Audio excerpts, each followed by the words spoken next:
All hooks now open and nominal.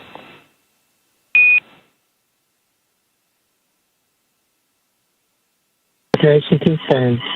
And Dragon Grace has... Dragon separation confirmed.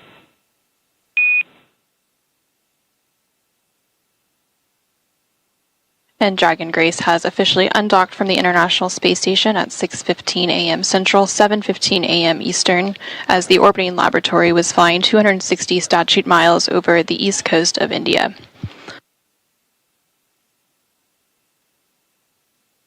And we also have confirmation that the first departure burn of the 4 departure burns is underway. And that first departure burn has completed. Performance nominal.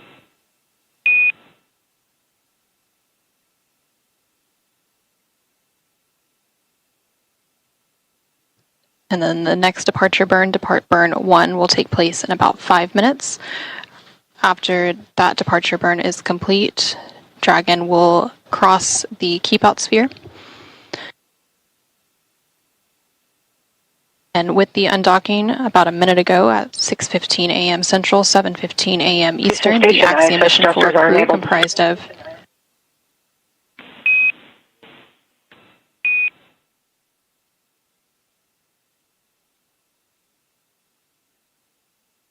The Axiom-4 crew comprised of Peggy Whitson, Shubhanshu Shukla, Sławomir Uznański-Wisniewski, and Tibor Kampu have completed their 18-day stay aboard the International Space Station. So following the physical separation, we did have the first depart burn complete, known as Depart Burn 0. That was a short firing of Dragon's Draco thrusters, and it lasted approximately 16 seconds. And that burn was to increase the speed that Dragon is flying away from the station and send it further away from the orbiting laboratory. That departure burn will be followed Houston Station, about 3 minutes. Thrusters are enabled. Houston copies.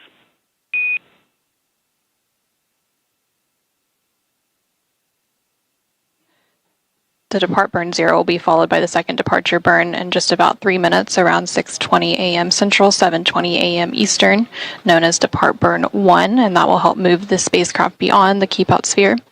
And just a moment ago, you were hearing some communication between the Capcom or capsule communicator here in Mission Control Houston and the crew aboard the International Space Station.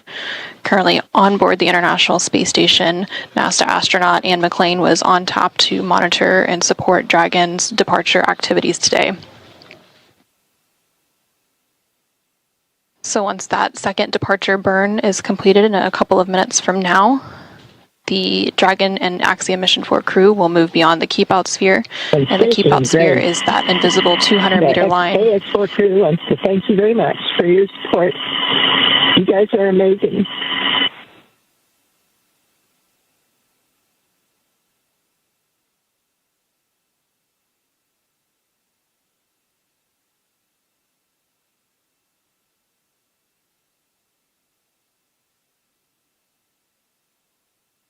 And you just heard some kind words from Axiom-4 commander thanking the flight control team for all of their support throughout their 18-day mission. Friendship and goodwill forever be an example of the good that results from shared optimism.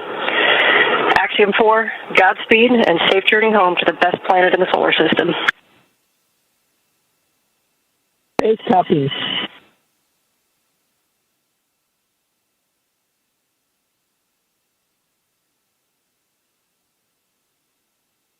And some additional congratulatory and departure words from the International Space Station crew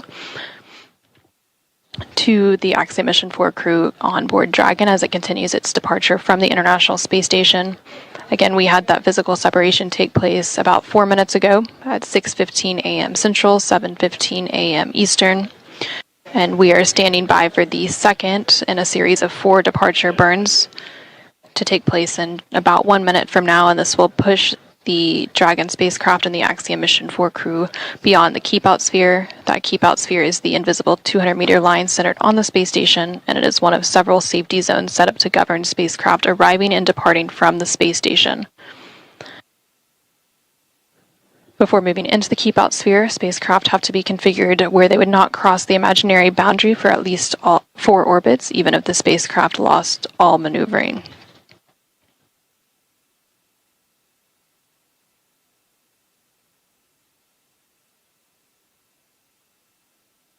We are now about 10 seconds away from that second departure burn. Dragon is currently about 80 meters away from the International Space Station as it continues its departure.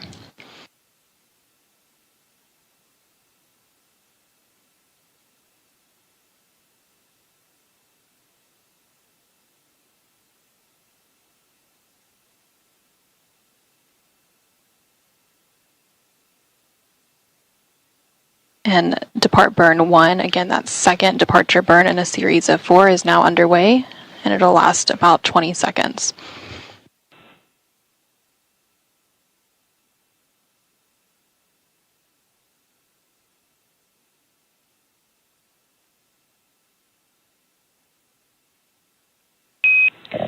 Dragon SpaceX on the Big Loop, depart burn 1 complete and nominal.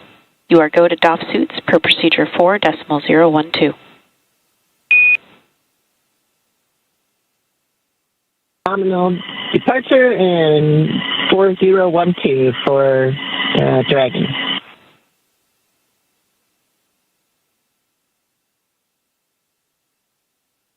And we just had confirmation there that that second departure burn, known as depart burn 1, has completed, and it was executed as expected. The crew is now going to start doffing or removing their spacesuits and getting settled in for their 22.5-hour journey back to Earth, again with that splashdown targeted for tomorrow morning, July 15th, off the coast of California.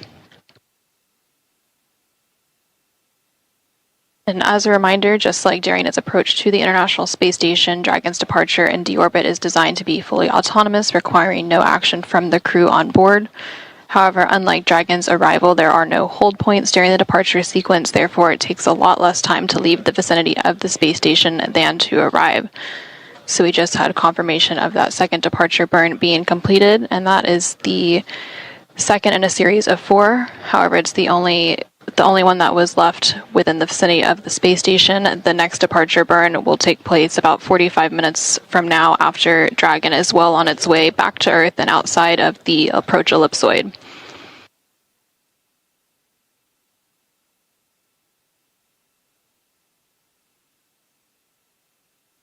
Dragon is now about 195 meters away from the International Space Station and should be crossing the keep-out sphere momentarily.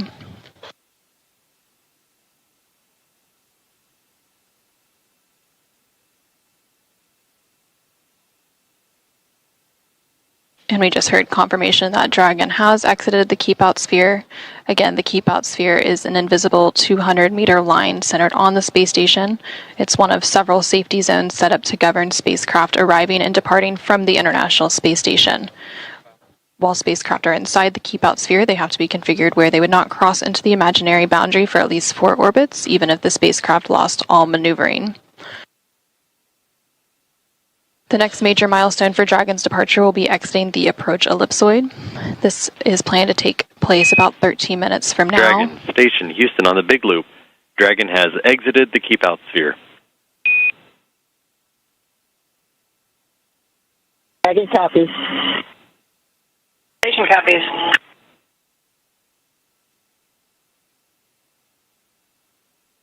Station looks beautiful.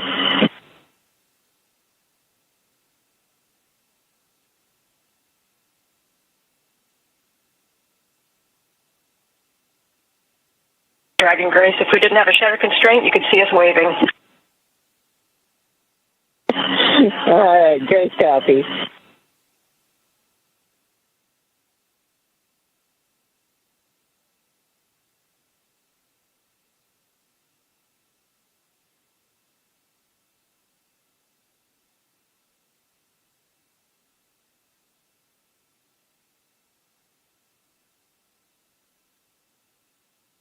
So now that Dragon has exited the keep out sphere. The next major milestone for Dragon is crossing the approach ellipsoid.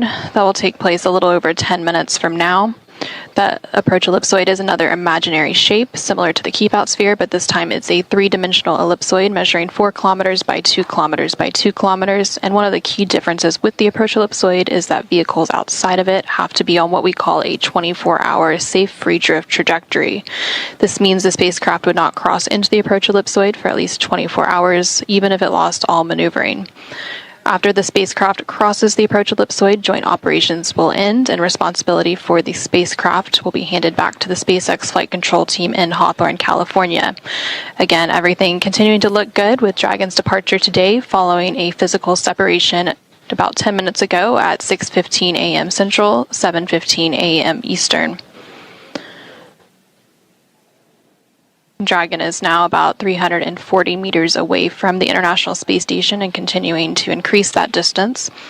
And teams on the ground will continue to monitor the weather ahead of a splashdown tomorrow, Tuesday, July 15th at 5:31 a.m. Eastern off the coast of California. After Dragon exits the approach ellipsoid, there will be a couple of more departure burns and phasing burns to set the spacecraft up for the correct phasing and location for splashdown. And for those of you who are just joining us, the SpaceX Dragon spacecraft carrying the Axiom-4 crew recently undocked from the International Space Station's Harmony module at 6:15 a.m. Central, 7:15 a.m. Eastern to complete an 18-day stay aboard the orbiting laboratory. Station Houston on the Big Loop. Johnny, please give Huntsville a call on Space to Ground 4.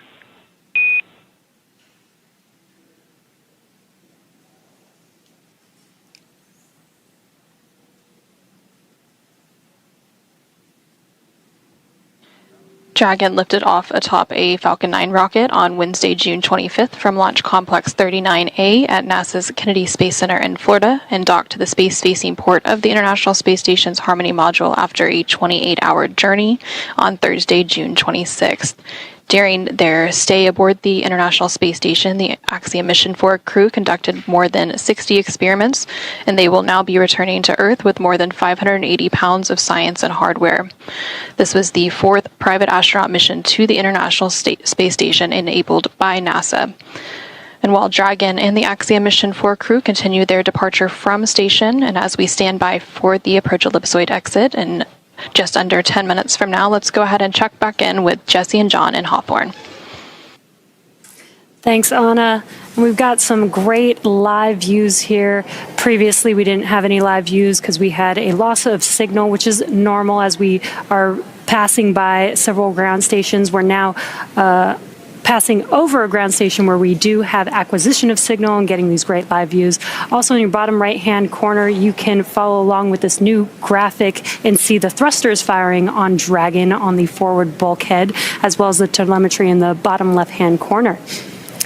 Now, as we mentioned earlier, Dragon is fully autonomous, which means it's capable of flying itself. Dragon was designed from the beginning for flying humans to space, even though its first missions carried only cargo. Now, before we could fly humans, our teams implemented a number of design upgrades to make sure that both Dragon and Falcon 9 are suitable for flying people, and then put both vehicles through thousands of tests to prove their safety. Now, prior to the Axiom-4, SpaceX successfully completed 52 flights of Dragon to and from orbit since 2010, including 47 trips to the International Space Station. AX-4 is SpaceX's 18th human spaceflight mission, and before Axiom-4, SpaceX had flown 66 crew members, meaning that this mission brings that count to 70. That's incredible. You know, missions like this are important milestones for everyone involved, from the crew members who fly, to those that they represent, and to the host of scientists and engineers around the world who have an opportunity for their research or their technology to be tested in microgravity. Everyone learns from these missions. And for Axiom Space, this is at the heart of why we do these missions. We are building opportunities for others to advance what is possible and expand what is known. We want to enable every human everywhere to take part in this. Now, after a beautiful launch on June 25th, the AX-4 crew docked with the International Space Station a little over a day later, opening the hatch and greeting the Expedition 73 crew on June 26th. The crew shared some good words and a welcoming ceremony before quickly getting to work on their extensive itinerary. Now, each crew member brought with them a host of research, technology demonstrations, and outreach objectives. ranging from human physiology to space radiation impact studies, and even some gardening. Now, this crew maintained a very full timeline, but they prepared for this. Each crew member wanted to ensure that every minute of this mission was utilized well, and that all objectives were hit. So Peggy, Shukes, Suave, and Tibor were ready to work. And over the course of 18 days on board the station, they accomplished over 60 research activities, as well as more than 20 outreach events. And as their time on station came to a close, the AX-4 crew participated in a brief farewell ceremony where they said their goodbyes to the Expedition 73 crew. Now, for more details on the incredible work performed by this crew on orbit, check out axiomspace.com. Now, at this time, the crew is getting closer to reaching the approach ellipsoid. So let's head back to Anna at Johnson Space Center to step through these next moments. How's it going, Anna? Thanks, Jesse and John, and thank you for that update. We are continuing to stand by for Dragon to exit the approach ellipsoid. We are expecting that exit to take place about 3 minutes from now, around 6:34 a.m. Central, 7:34 a.m. Eastern. Dragon is currently about 700 meters away from the International Space Station, following a physical separation about 16 minutes ago at 6:15 a.m. Central, 7:15 a.m. Eastern. The approach ellipsoid is one of several safety zones set up to govern spacecraft arriving and departing from the International Space Station, similar to the Keep Out sphere, which Dragon exited about 10 minutes ago at 6:21 a.m. Central, 7:21 a.m. Eastern. But unlike the Keep Out sphere, which is an invisible 200-meter line centered on the space station, the approach ellipsoid is a three-dimensional ellipsoid measuring 4 kilometers by 2 kilometers by 2 kilometers. When a spacecraft is outside the approach ellipsoid, they have to be on what we call a 24-hour safe free drift trajectory. This means the spacecraft would not cross into the approach ellipsoid for at least 24 hours again, even if it lost all maneuvering. And after the crew and Dragon exited the Keep Out sphere about 10 minutes ago, we heard that the crew was beginning to step through procedures to take off their spacesuits and settle in for their roughly 22.5-hour journey until a splashdown off the coast of California tomorrow, Tuesday, July 15th. And we are just continuing to stand by for confirmation of approach ellipsoid exit. Once Dragon exits the approach ellipsoid, the team here in Mission Control Houston will continue to monitor every step of the way, but prime responsibility once they exit that boundary will be transferred to the SpaceX and Axiom Space teams.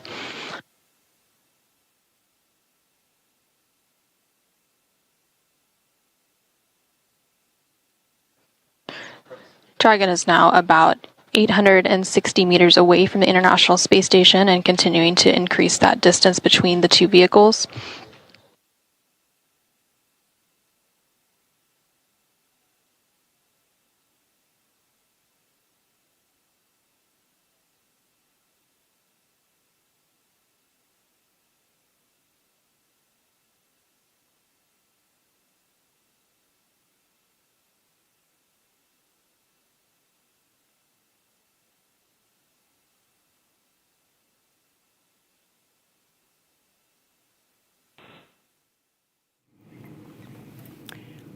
Indian astronaut Shubhanshu Shukla all set to head back home. Pictures of the separation, the undocking is successful, roughly about 700 meters away from the International Space Station. It's going to be a very, very historic moment, a historic homecoming for Shubhanshu Shukla, who is the first Indian to visit the International Space Station, only the second Indian in space after Rakesh Sharma, will be returning to Earth with the multinational Axiom-4 crew aboard SpaceX Dragon spacecraft. We're expecting the touchdown tomorrow, rather the splashdown tomorrow a little after 3 p.m. That's the update, and those are live pictures coming in as Group Captain Shubhanshu Shukla, an Indian Air Force pilot, begins his journey back home nearly 20 days after the blast off from Earth, becoming the first Indian to reach the International Space Station.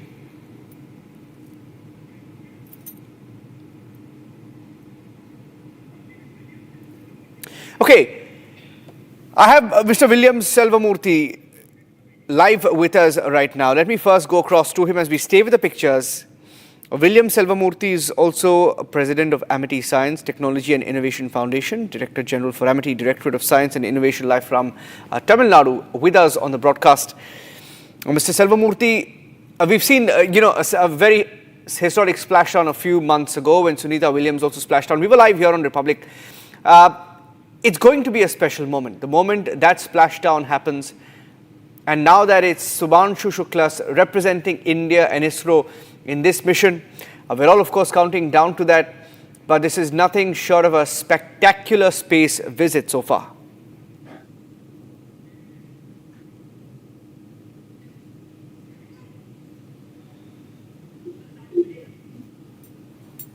Mr. Selvamurthy? Yes. Can you hear me? Yeah, I can hear you now. Go ahead, sir. Yeah. Now, what a fantastic moment it was to see the undocking of Axiom-4 Dragon coming out of the International Space Station so precisely. And the safety procedures, what needs to be done. And it was a fantastic observation to be with the whole undocking process, and which has happened very, very precisely.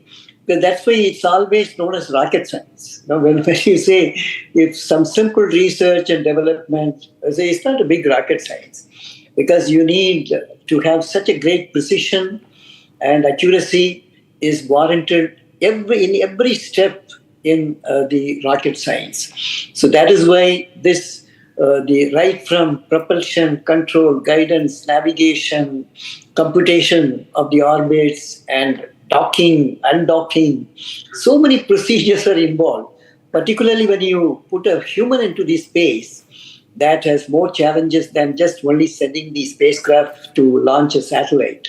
So that is why it's a much more complicated mission, which has been accomplished so well, and compliments to the SpaceX, NASA, and also ISRO, who have participated with the other countries who has also participated. This is one of the private missions, the fourth one in series. And, when our Honorable Prime Minister, Shri Narendra Modi ji, was in US in 2023, that was the time this idea was seeded by our Prime Minister to the President of US, that why don't we have our own Indian Gaganyaan in your mission of Axiom-4. And finally it happened, and the diplomatic channels as well as the ISRO actively perused and pursued. And finally we got the mission in, and then we are so happy that Group Captain Shubhanshu Shukla, after 18 days of stay in International Space Station, have made history, as was mentioned by you, that he is the first Indian to be in International Space Station and the second Indian to be in space. And also, he has made a mark because he was piloting the whole program. He was the pilot for this mission. So that is again a credit for us for Axiom-4. Group Captain Shubhanshu Shukla has been the pilot. And these are all for an aspirational India, which is bubbling with enthusiasm, energy, moving towards in every direction, economic development, military power development, knowledge power development. So this type of missions, participation of Indian scientists, Indian astronauts, all these are very, very important milestones. And I must also compliment ISRO for having prepared the whole Group Captain Shubhanshu Shukla to this level, right from selection, training, and all wherewithal which is required as human factors to be provided to the space crew.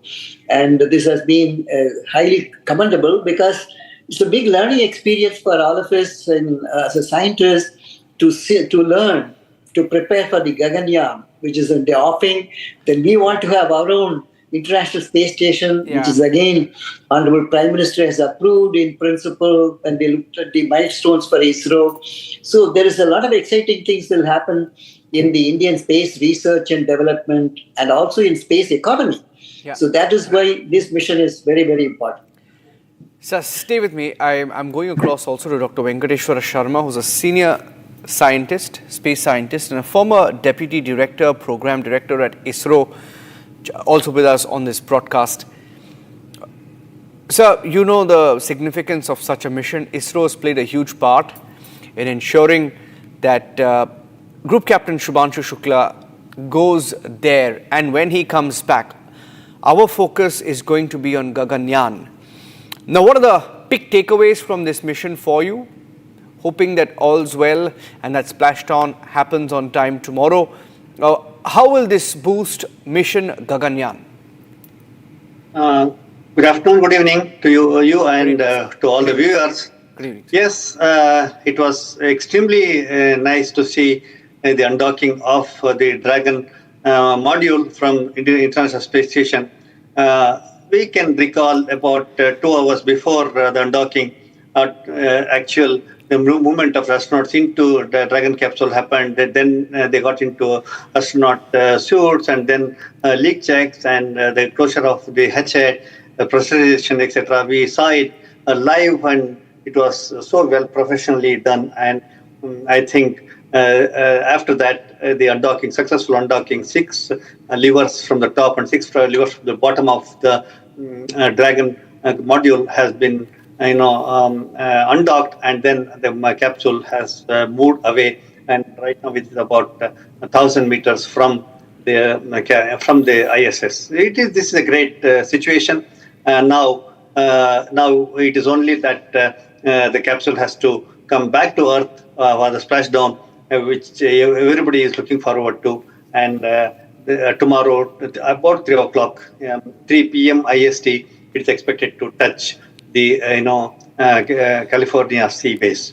So, having said that, with such a fantastic undocking, the takeaway from the entire mission is that, as I had been always saying, that whatever ISRO does in particular, this country does in large, we have a mission. We have always we have a purpose to do anything. We don't do anything just like that, just for the sake of it. We don't do anything.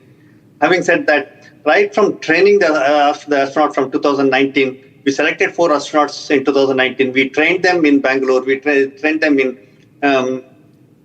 Cosmos, and then we trained them in NASA for in NASA Astronaut Training Center for the flight of the Shubhanshu Shukla. That itself is a great experience for us, because we are moving from zero. We are learning from everything, and we have started from zero, and we are moving towards a situation where Gaganyaan will take three of our astronauts whom we have already selected and whom we are already training, and they will be going to space probably in 2026 and 2027. Therefore, the training at various places itself is a very big takeaway. Second part is that, having said that, they have been trained well. Even the pilots are trained. They are trained using the various gadgets and various simulators, but the actual flight will be different. As we have seen repeatedly, Shubhanshu Shukla was saying that I have been trained thoroughly well, but it is different. I am feeling differently. As soon as he boarded into the Dragon capsule, and once it was launched, within about 15-20 minutes after the first meal, he had gone to sleep, saying that there is a lot of difference from what is there in gravity and zero gravity type of thing. That is second experience what we have got. After that, docking, and during the docking, his interface with the ISS and his captaincy, in the sense he is a pilot. He piloted the Dragon capsule for the docking into the ISS. That is a very big requirement for us as well, because keeping in mind BSS, which is the Bharat Space Station, which is scheduled as announced by Prime Minister of India, 2035, 2040, we are going to have BSS. Maybe it might come earlier also. The way the interaction between Axiom, ISRO, and NASA is happening, ISRO might itself participate in the next possible space station, which is expected to replace ISS, is something which is the third takeaway. And the fourth takeaway is the 14 plus 4, 18 days of his stay in ISS, his experience. He had been sharing, including his physical, mental, psychological condition. He was saying, I was feeling very heavy initially, then he started adjusting, then he started doing experiments. Therefore, from the simulator to actual stay in space, and he stayed there for nearly 100 lakh kilometers he has made the space travel. That experience is extremely rich for us. And more than any experiments, etc., his personal experience, who is going to lead the Gaganyaan team, is really a very big takeaway. From now, from their 18 days of experiments, where he did 7 experiments, which can be classified into 3 categories, and those experiments are also going to come handy. And on top of all that, undocking sequences and back into the the trajectory of coming back to Earth, next 22.5 hours journey, the way they are going to learn themselves. Of course, they have got nothing much to do in this capsule, because the Dragon capsule is completely automated and it manages itself. And the experience what he's going to gain while re-entry, please believe me, last 53 minutes of the journey before the touchdown is extremely critical, where the astronauts are going to be really tested to their limits in terms of physical, mental, psychological condition. That experience is also going to help us in taking the activity forward with Gaganyaan, which is immediately 2026-27, and also the BSS, which is 2035 and 2040. If you ask me, this is much more than value for money, because we are very particular about every money we spend from ISRO for any activity. I think we have achieved much more than that. Is one. Second thing is the outreach with which this has happened with various students, the community, the engineers, the technicians, the type of motivation. Really important to motivate this country, right? Which is something which is, spending 550 crores, we are able to motivate 140 crore people, is something which is a very big takeaway, other than technical science and, ISRO department. And that's been one of the most heartening parts, isn't it, sir? The manner in which he is, from the moment the docking happened, and the kind of messages that he sent, speaking in Hindi, messages in Hindi, and the interactions in the last 2 weeks, it's fantastic. And I think we'll all pray for a safe splashdown tomorrow. And on that note, I'd like to thank both Mr. Selvamurthy and Dr. Sharma for joining us on the broadcast. We will be back tomorrow, and we will start earlier. We will start earlier and build up to that moment when the splashdown happens in the Pacific.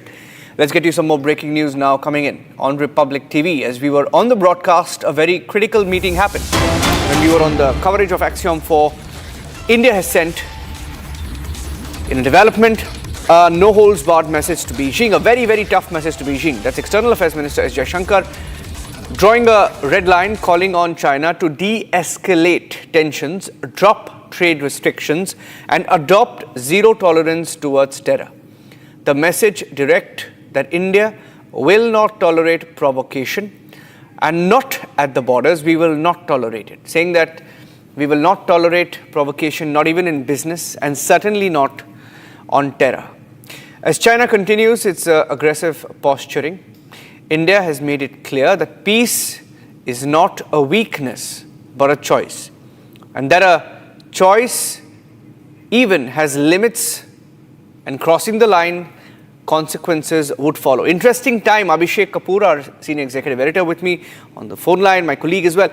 Abhishek, it's a very interesting time for Jaishankar to be there.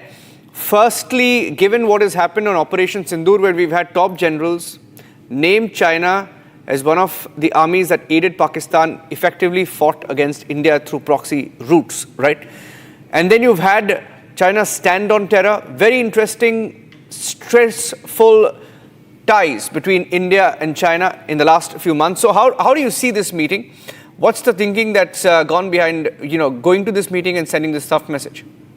Well, Niranjan, as I read the statement by the Ministry of External Affairs about the meeting between Jaishankar and Wang Yi, I think it's a very nuanced position. So while we are sort of playing down the Pakistan bit, of course, this meeting is many firsts. It is happening first time in China after Galwan, a standoff between the two nations. Jaishankar is traveling for the first time. It is happening for the first time after Operation Sindoor. It is happening for the first time after Dalai Lama's 90th birthday. But if you read between the lines, I think Jaishankar has done some plain speaking, and he has put the record straight. Number one, there has to be zero tolerance on terror, and that has to reflect in the SCO statement, because it was not happening last month when defense ministers met under the aegis of the SCO, and that's why India did not sign a joint statement. So if there has to be consensus and a joint statement, then it better reflect India's concerns on terror. So that's one.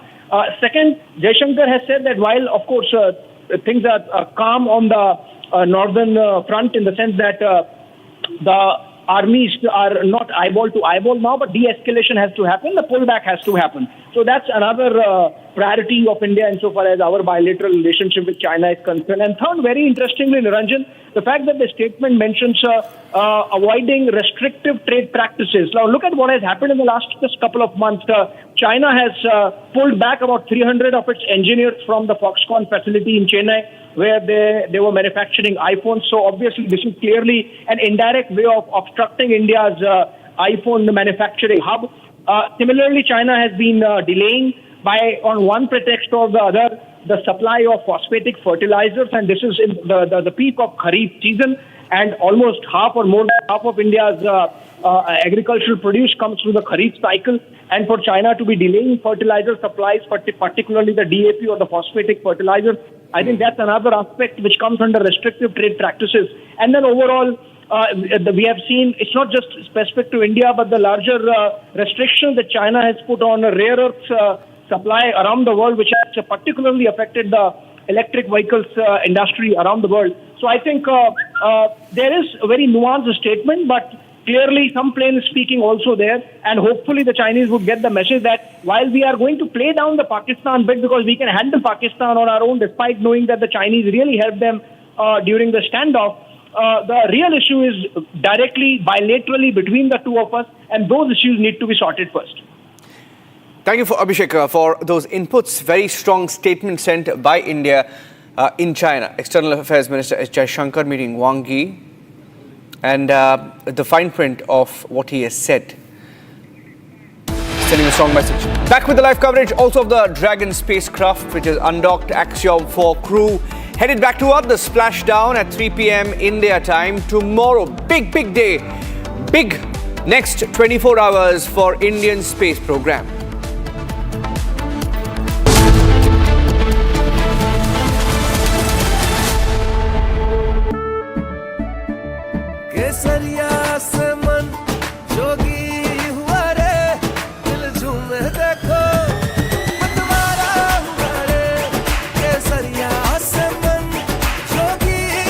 हर पल मनाओ केसरी त्योहार। विमल, बोलो जुबान केसरी। अब छोलिया हो या लोबिया, सफेद चने या काले चने, सब कुछ मजेदार बने।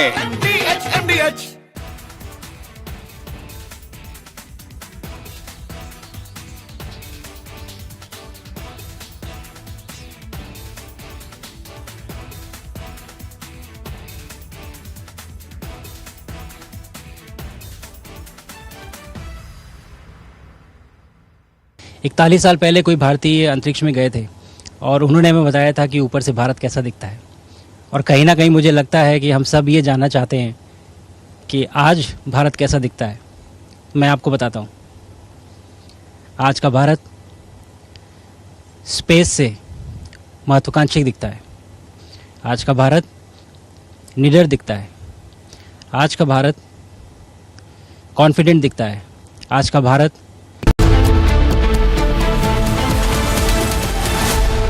इसको घर पे लगाओगे तो शादी का तो पता नहीं, पर घर पक्का नहीं टूटेगा। रुंगटा नहीं तो घर स्ट्रॉन्ग नहीं। रुंगटा स्टील TMT बार एकदम सॉलिड। पहाड़ों में एक हाइकिंग शिप भी बन सकती है। दादी के हाथों का जादू और खुशबू से महकता घर, माँ की मुस्कुराहट और खाने की सुगंध। MDH गरम मसाला, क्योंकि हर रिश्ता है स्वाद से जुड़ा। दीपक अपनी बेटी को क्यों मारा? दीपक आज जेल जा रहे हैं, क्यों मारा अपने बेटी को? दीपक क्या करो मारा? दीपक क्यों मारा? दीपक राधिका को क्यों मारा? दीपक राधिका को क्यों मारा आपने? A heartbreaking tragedy has shocked India. 25-year-old Radhika Yadav was allegedly shot dead by her father, Deepak Yadav, inside their family home. Radhika, a young woman, ran a tennis academy and even took part in music videos. Everyone knew her as a hardworking athlete who was always seen with her dad, Deepak, cheering her on at matches. A friend from the tennis court said,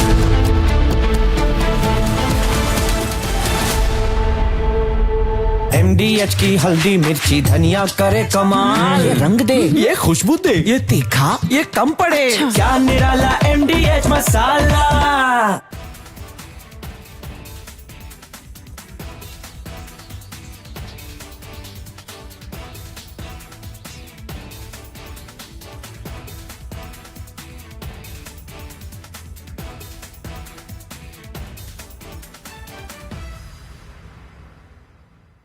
इकतालीस साल पहले कोई भारतीय अंतरिक्ष में गए थे और उन्होंने हमें बताया था कि ऊपर से भारत कैसा दिखता है। और कहीं ना कहीं मुझे लगता है कि हम सब ये जानना चाहते हैं कि आज भारत कैसा दिखता है। मैं आपको बताता हूँ, आज का भारत स्पेस से महत्वाकांक्षी दिखता है। आज का भारत निडर दिखता है। आज का भारत कॉन्फिडेंट दिखता है। आज का भारत गर्व से पूर्ण दिखता है। और इन्हीं सब कारणों की वजह से मैं एक बार फिर से कह सकता हूँ कि आज का भारत अभी भी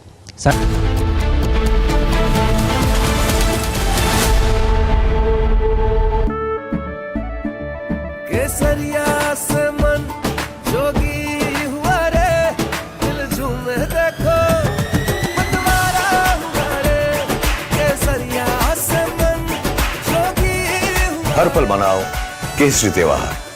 विमल, बोलो जुबान केसरी। अब छोलिया हो या लोबिया, सफेद चने या काले चने, सबको मजेदार बने। दीपक अपनी बेटी को क्यों मारा? दीपक आज जेल जा रहे हैं, क्यों मारा अपने बेटी को? दीपक क्या करो मारा? दीपक क्यों मारा? दीपक राधिका को क्यों मारा? दीपक राधिका को क्यों मारा आपने? A heartbreaking tragedy has shocked India. 25-year-old Radhika Yadav was allegedly shot dead by her father, Deepak Yadav, inside their family home. Radhika, a young woman, ran a tennis academy and even took part in music videos. Everyone knew her as a hard-working athlete who was always seen with her dad, Deepak, cheering her on at matches. A friend from the tennis court said, "I knew Radhika for 2 years. She was quiet but strong. Her dad was always there, supporting her every game." To many, they seemed like the usual close father-daughter.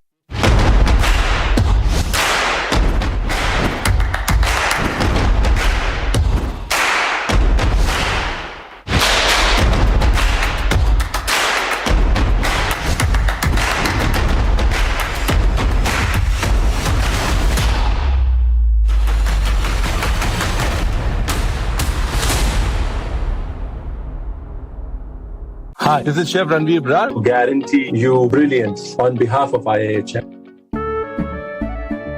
केसरिया से मन जोगी हुआ रे, दिल झूमे देखो मतवारा हुआ रे, केसरिया से मन जोगी हुआ। हर पल मनाओ केसरी त्योहार। विमल, बोलो जुबान केसरी। आधे बाउल दही में 4 चम्मच MDH चटनी पुदीना मसाला डाला, स्टर करो, पुदीना चटनी तैयार। MDH चटनी पुदीना मसाला।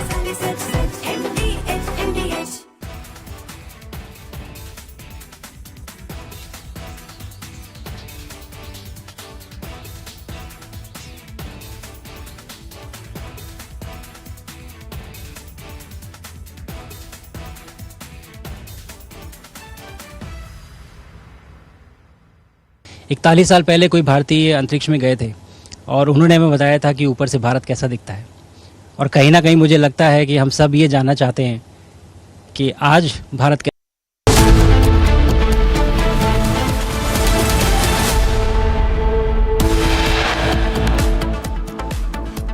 Dragon spacecraft undocks from ISS. All eyes on Shuk's homecoming. Next stop, Earth splashdown in 22 hours. Robert Vadra grilled for 5 hours by Enforcement Directorate. Lens on Vadra Bhandari money laundering deals. Air India issues statement on preliminary report on crash. Quotes no mechanical or maintenance issues with the plane.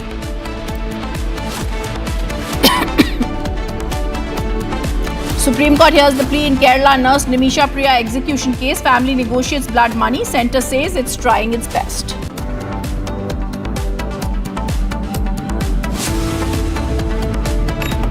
There's been a power tussle in Karnataka. Another Karnataka Congress MLA backs Deputy Chief Minister D.K. Sivakumar for Chief Minister's post.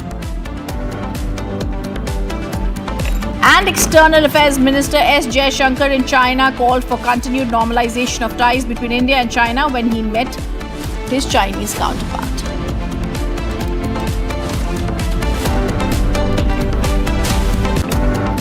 Good evening, welcome to Republic. I'm Ridhum. Our top focus, the breaking news coming in. Robert Vadra now leaves from the Enforcement Directorate office after 5 hours of interrogation in the money laundering case related to fugitive arms dealer Sanjay Bhandari. This is the Haryana land scam case that we are talking about, and earlier he's been grilled for 9 hours in this case. I'm also going to try and go across to my colleague Riyanka to get us more details on this case. And Riyanka, tell us more details. As we know, the ED had also earlier grilled Robert Vadra for 9 hours and he had later been called in for questioning again. What are the details of this case?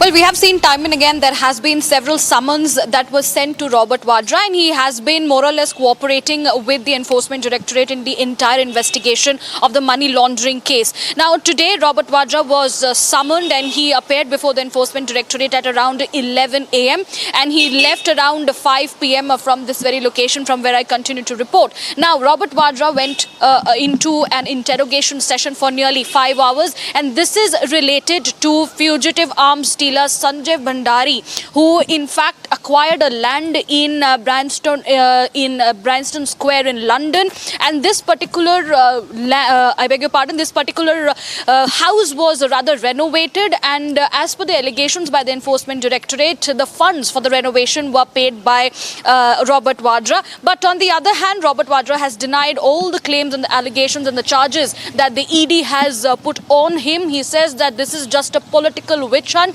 and clearly denies owning any land or property in London. So we have to wait and see what happens next. It was 9 hours earlier. Today it was for 5 hours that Vadra was grilled. What exactly comes out in this particular case, that is something that needs to be seen.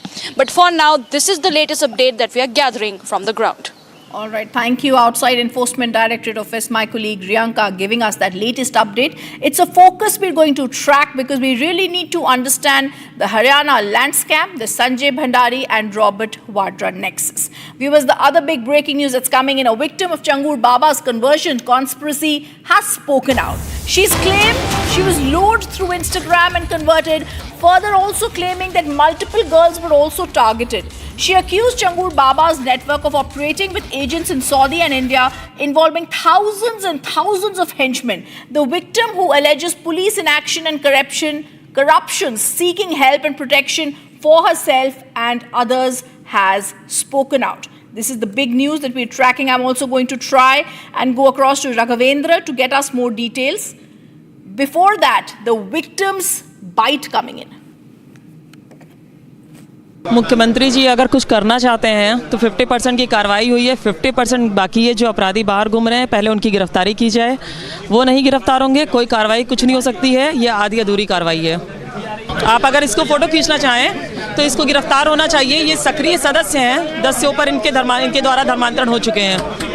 आप नाम लेने से क्या डर रही हैं? कोई कारण है? आपको सुरक्षा का खतरा लग रहा है? नाम लेने से नहीं है, आप लोगों के द्वारा जो भी हम लोग ने कहा अब तक कि 1 हफ्ते से पिछले हम लोग चिल्ला रहे हैं, आप दोनों मतलब आप सभी मीडिया के द्वारा सिर्फ छांगुर मैंने 50 बार चाहा है। सिर्फ छांगुर अकेला नहीं है, गैंग के सक्रिय सदस्य हैं जो सिर्फ 50% ही काम हुआ है, 50% तो बाकी है। किस पीड़िता को न्याय मिला है? नाम पढ़ता हूँ, आपने नाम दिए, मैं आपके दिए नाम पढ़ता हूँ। आमित उर्फ अबू आमिर अंसारी, अमित उर्फ अबू आमिर अंसारी, अबू उरैरा अंसारी, अबू सईद अंसारी, उम्मे रवीना, उम्मे हबीदा, सईदा खातून और सूफिया अंसारी। जी, इनकी गिरफ्तारी जब तक नहीं होगी पूरा खेल सामने नहीं आएगा। क्या कोई डर भी आप लोग को दिखाया जा रहा है? किसी तरीके का प्रेशर भी बनाया जा रहा है? धमकाया जा रहा है, हम लोगों को बहुत हैरेस किया जा रहा है। जिसके लिए सबसे पहले अब हम मुख्यमंत्री जी से मिलना चाहेंगे, तब हम आगे कुछ करना चाहेंगे। मुख्यमंत्री जी से हमारा मिलने का बस है, जितनी जल्दी हो सकेगा हम उनसे मुलाकात करेंगे। आपने जो अनुभव किया, तमाम बच्चियों के ऊपर इस तरीके से साजिशन प्रयास किए जाते हैं, उन बच्चियों के लिए आप क्या कहिएगा, कैसे बचें, क्या कुछ करें? आपने जो अनुभव किया, खुद आपका एक्सपीरियंस है। उनको सिर्फ मैं इतना कहना चाहूँगी, हम सब एक एग्जाम्पल हैं और केरला स्टोरी सभी को देखनी चाहिए कि जो होता है कि मेरा अब्दुल ऐसा नहीं है, ऐसा नहीं है, सबका अब्दुल ऐसा ही है। वो बाद में पता चलता है, उस समय नहीं पता चलता है। मुख्यमंत्री जी से एक आप मैसेज क्या देना चाहेंगे? एक बात पे खत्म करते हैं, मुख्यमंत्री जी के लिए क्या मैसेज देंगे, एक बात बस बता दें। मुख्यमंत्री जी से सबसे पहले यही कहना चाहूँगी कि हमारी सामाजिक आर्थिक सुरक्षा का ध्यान रखा जाए और हमें मुख्यमंत्री से मिलना है, क्योंकि शासन प्रशासन मौन है, कोई कार्रवाई नहीं कर रहा है। Raghvendra joining us live on the story. Raghvendra, you tried to ask the victim about more names. What are you picking up in this investigation that has been done by the ATS now?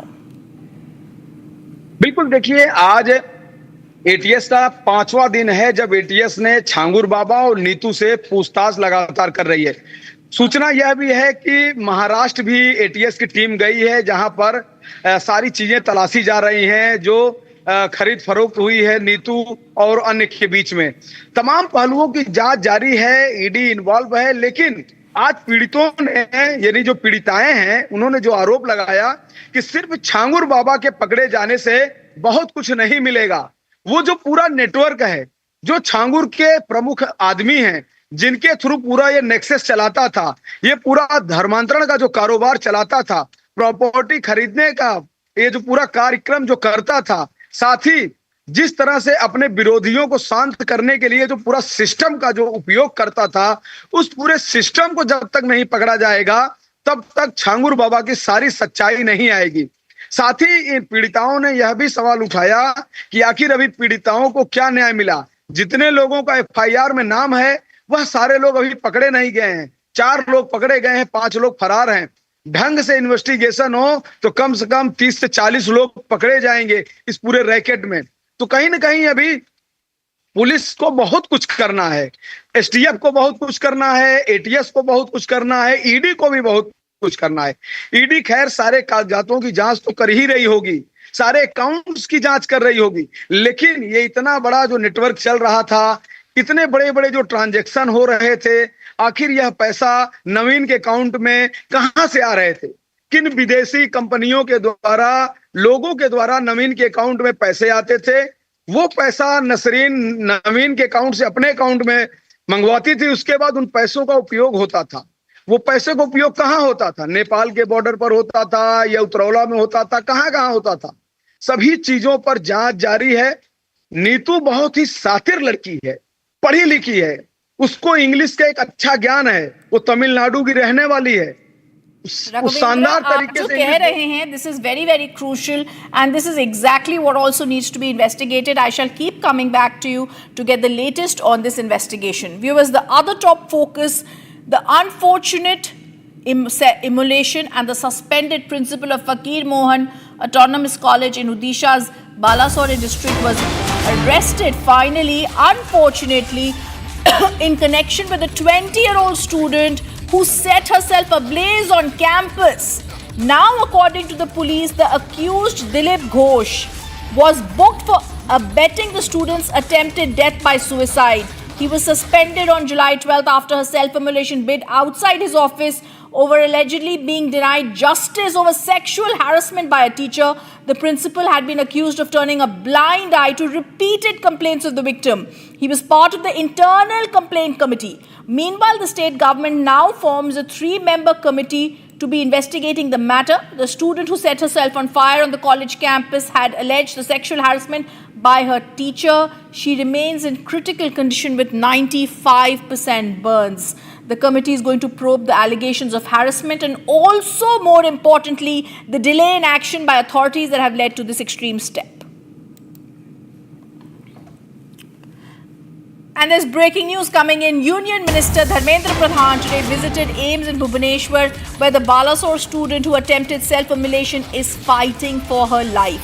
After meeting the victim's family and doctors, Pradhan delivered a very stern message. No one will be spared. He assured the state machinery is in motion, police are on the job, strong action is on the way, a high-level committee has been formed, and accountability is non-negotiable.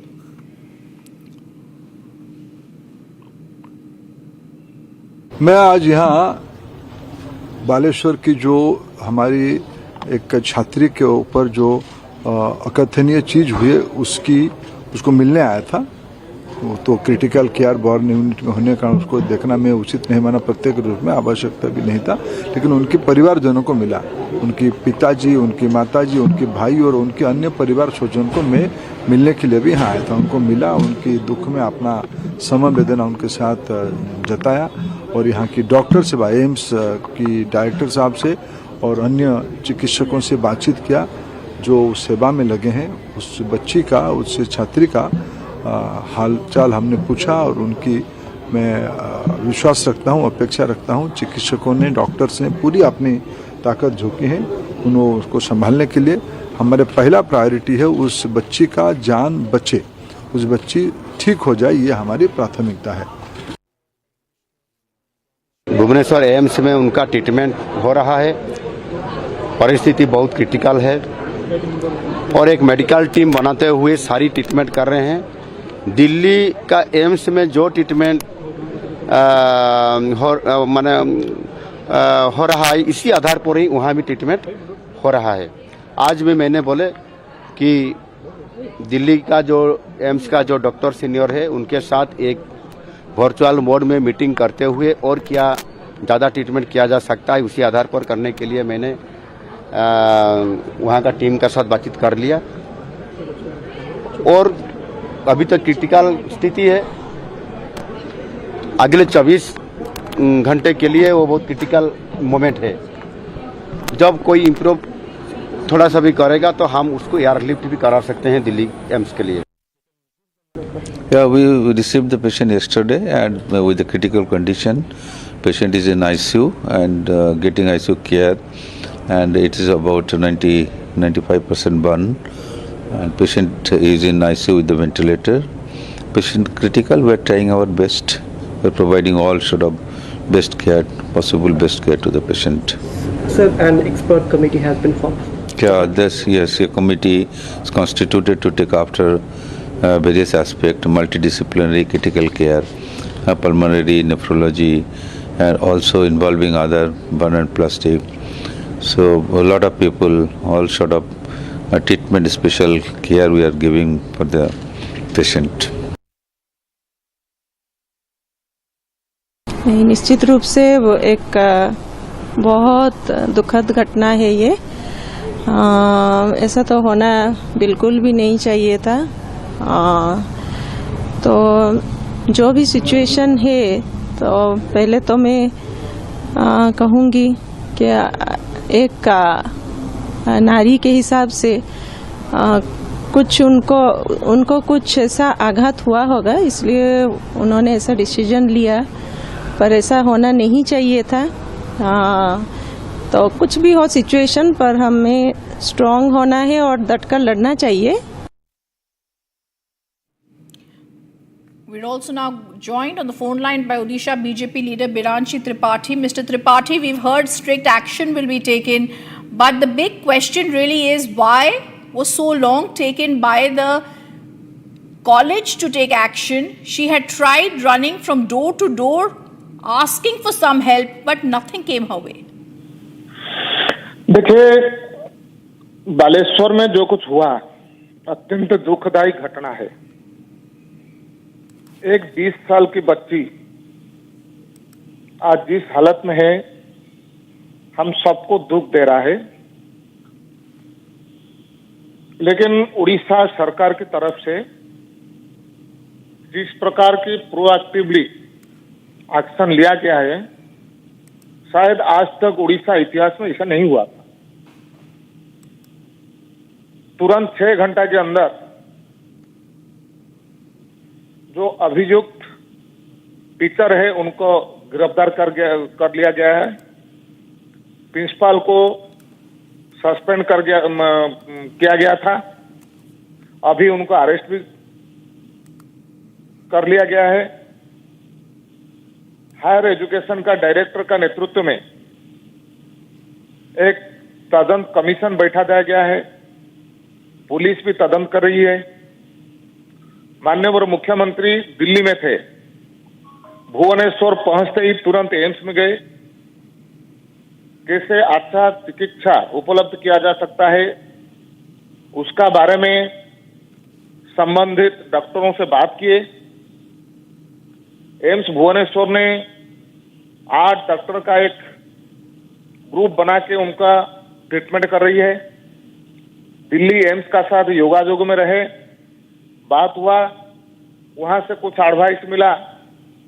वो दोनों Bhubaneswar AIIMS और Mr. Tripathi, I'm just going to have to ask you to thank you for giving us those details. Viewers, we're going to go across to a press conference that is just coming in. 我们的责任是保持这一石头。 In recent times, as you have noted, Excellency, the two of us have had several opportunities to meet at international events and carry out strategic communication. It is our expectation that this will now be regular and take place in each other's countries. 阁下，您刚才提到，最近我们2个有几次机会在国际会议场合见面，进行战略沟通。我们期待接下来我们能够定期的在彼此的国家进行这样的沟通。This year, we are marking the 75th year of the establishment of diplomatic relations between our two countries. We appreciate that the Kailash Mansarovar Yatra has also resumed after a gap of 5 years. I thank the Chinese side for the cooperation on this matter. 这年2国庆祝建交75周年，我们很高兴时隔5年后恢复朝圣。我感谢中方的合作。Excellency, we have made good progress in the past 9 months for the normalization of our bilateral relations. It is the result of the resolution of friction along the border and our ability to maintain peace and tranquility there. This is the fundamental basis of our mutual strategic trust and for smooth development of bilateral relations. It is now incumbent on us to address other aspects related to the border, including de-escalation. 阁下，在过去9个月，我们在双边关系正常化方面取得了进展，这是解决边境摩擦以及我们能够在那里维持和平与安宁的结果。这是战略互信和双边关系顺利发展的基本的基础。现在我们有责任应对边境相关的其他问题，包括降温。As neighboring nations and major economies in the world today, there are various facets and dimensions of our ties. Measures towards normalizing our people-to-people exchanges can certainly foster mutually beneficial cooperation. It is also essential in this context that restrictive trade measures and roadblocks are avoided. I hope to discuss these issues with you in further detail. 作为邻国和今天世界上主要经济体，我们的双边关系有很多方面。正常化人文交流的措施一定能够促进互利合作。这个背景下，需要避免限制性的贸易措施和障碍。我想进一步的讨论这些问题。Stable and constructive ties between India and China are not only to our benefit, but that of the world as well. This is best done by handling relations on the basis of mutual respect, mutual interest, and mutual sensitivity. We have also earlier agreed that differences should not become disputes, nor should competition ever become conflict. On this foundation, we can continue to develop our ties along a positive trajectory. 中国和印度之间稳定和建设性的关系，不仅对2国有利，也有利于整个世界。最好的做法是在相互尊重、相互利益和相互敏感的基础上处理双边关系。我们已经同意，分歧不应该成为争端，竞争也永远不应该成为冲突。在这个基础上，我们现在可以继续沿着积极的方向发展双边关系。Excellency, our meeting today will also include an exchange of views on global and regional issues. Tomorrow, we will be meeting in the format of the SCO, whose primary mandate is to combat terrorism, separatism and extremism. This is a shared concern, and India hopes that zero tolerance for terrorism will be strongly upheld. 阁下，今天我们还会就全球和地区问题交换意见。明天我们在上合组织的框架内见面。上合组织的主要任务是打击恐怖主义、分裂主义和极端主义。这个是我们共同关切的问题。印方希望能够坚决维护对恐怖主义零容忍。Excellency, as Foreign Minister, you have been long responsible for our overall bilateral relations. I am happy today to have this in-depth discussion on the state of our ties in an era of profound change. I look forward to a constructive and forward-looking exchange of views. Thank you. 阁下，作为外交部长，您长期负责我们整体的双边关系。我很高兴在这一重大变化的时代，就我们双边关系的石头进行。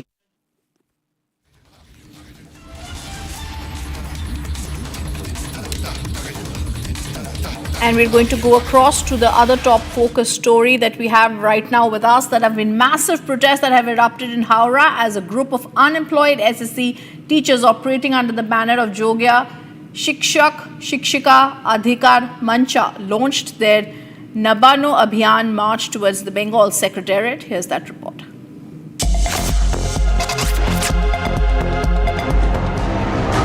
Unemployed SSC teachers take to the streets of Howrah, marching under the banner of Jogya Shikshika Adhikar Manch. Their protest march, called Nabano Abhiyan, is headed towards the Bengal Secretariat demanding justice and reinstatement. These teachers were among thousands who lost their jobs after the Supreme Court declared the recruitment process tainted. The apex court had cited massive irregularities in appointments made by the West Bengal School Service Commission. Protesters say they were qualified and blamed the system, not the candidates, for the lapses. Many of them say their careers have been ruined despite clearing the required exams and interviews. Heavy police deployment seen at key junctions as authorities prepare for crowd control. The march continues amid chants, placards, and emotional appeals as the demand for job restoration grows louder.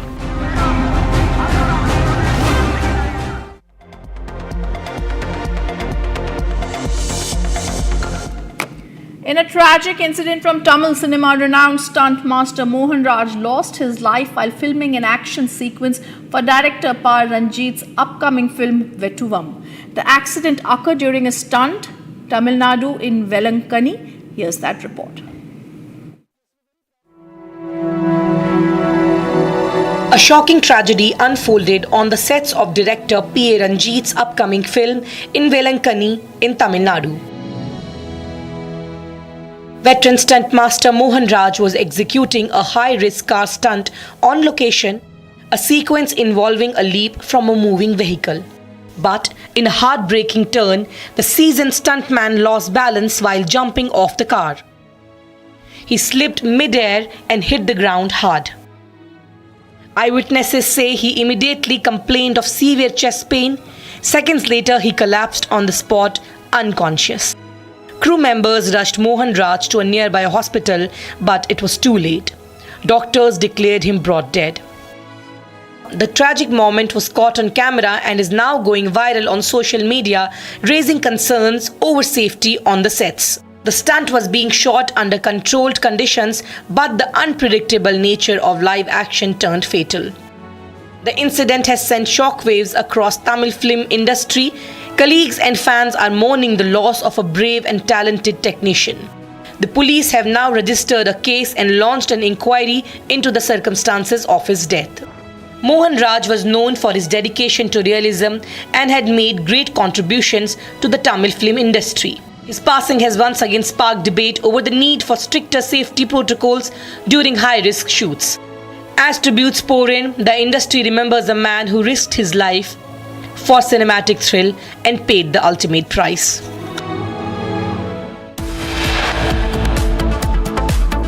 Coming up after a short break, Dragon spacecraft undocks from ISS. Shubhanshu Shukla en route home. Next stop, Earth splashdown in 22 hours.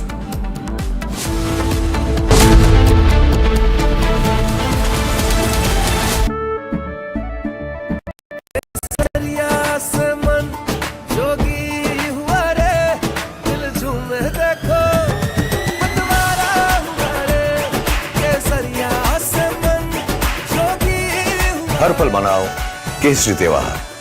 विमल, बोलो जुबान केसरी। ये है secret recipe MDH का जीरा SIP जल जीरा मसाला। SIP SIP जीरा SIP MDH का जल जीरा सिप MDH का जल जीरा सिप। दीपक अपनी बेटी को क्यों मारा? दीपक का जेल जा रहे हैं, क्यों मारा अपने बेटी को? क्यों मारा दीपक? दीपक क्या करो मारा? दीपक क्यों मारा? दीपक राधिका को क्यों मारा? दीपक राधिका को क्यों मारा आपने? A heartbreaking tragedy has shocked India. 25-year-old Radhika Yadav was allegedly shot dead by her father, Deepak Yadav, inside their family home.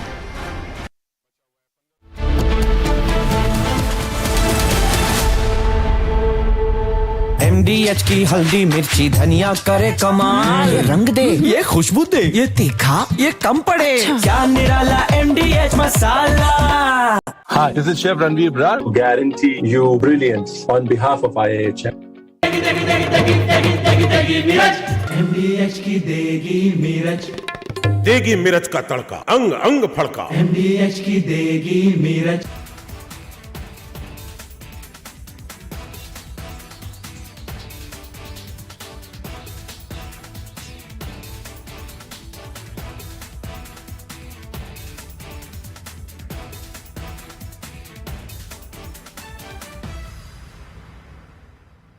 Hi, I am Captain Ihsan Khalid, a retired veteran Indian Air Force pilot, commercial pilot, and I have flown aircraft, trained people for last maybe 40 years. This is one of the very sad event on which I will be shedding lights as per what I think is correct to do. The event that happened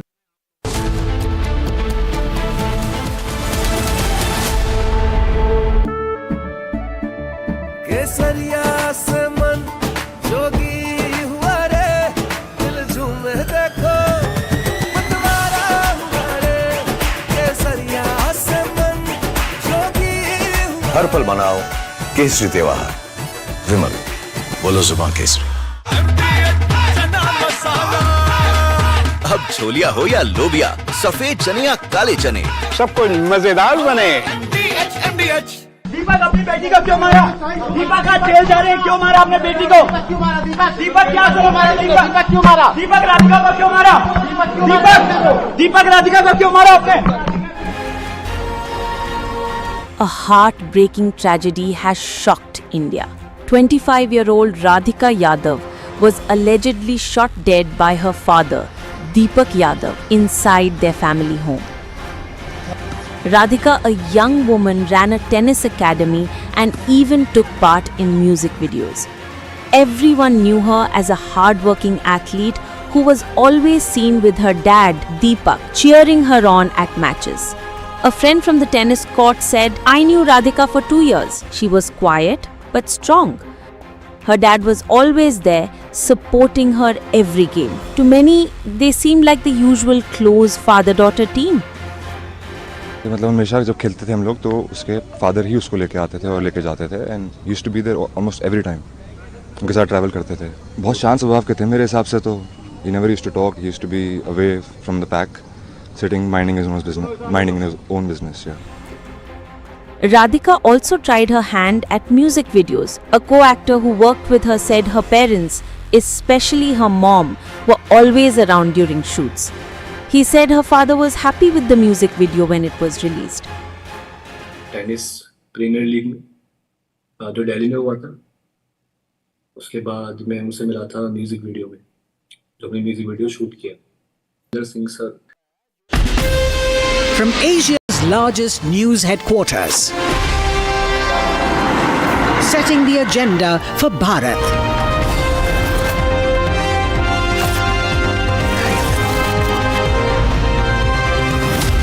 You're watching Republic.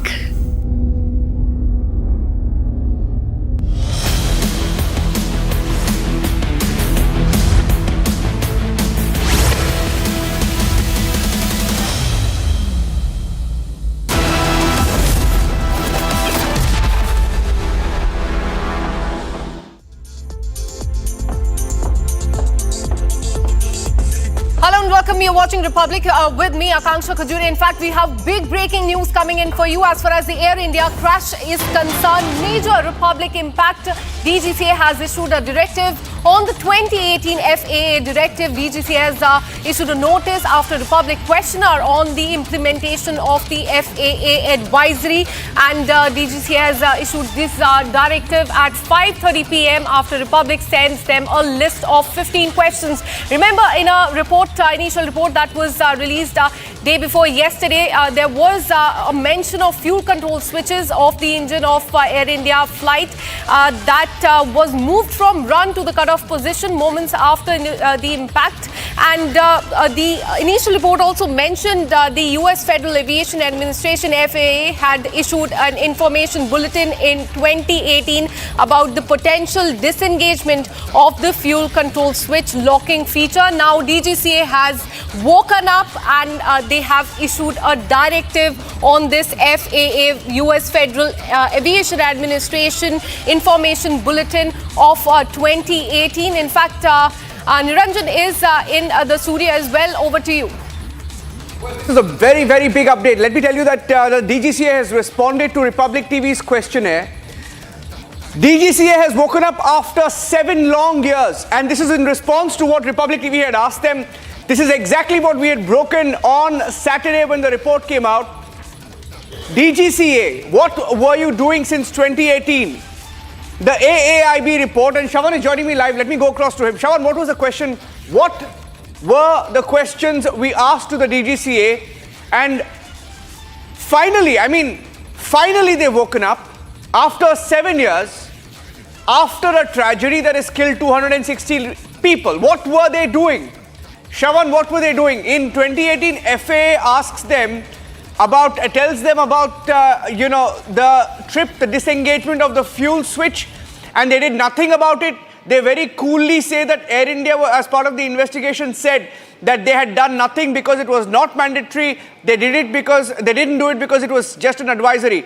What were your questions, Shawan? And what is the DGCA ended up doing this evening? Well, in fact, there is more embarrassment lined up for the DGCA because first, they're responding to a 2018 directive that was issued by the FAA in the United States of America with regards to the fuel switch control system itself.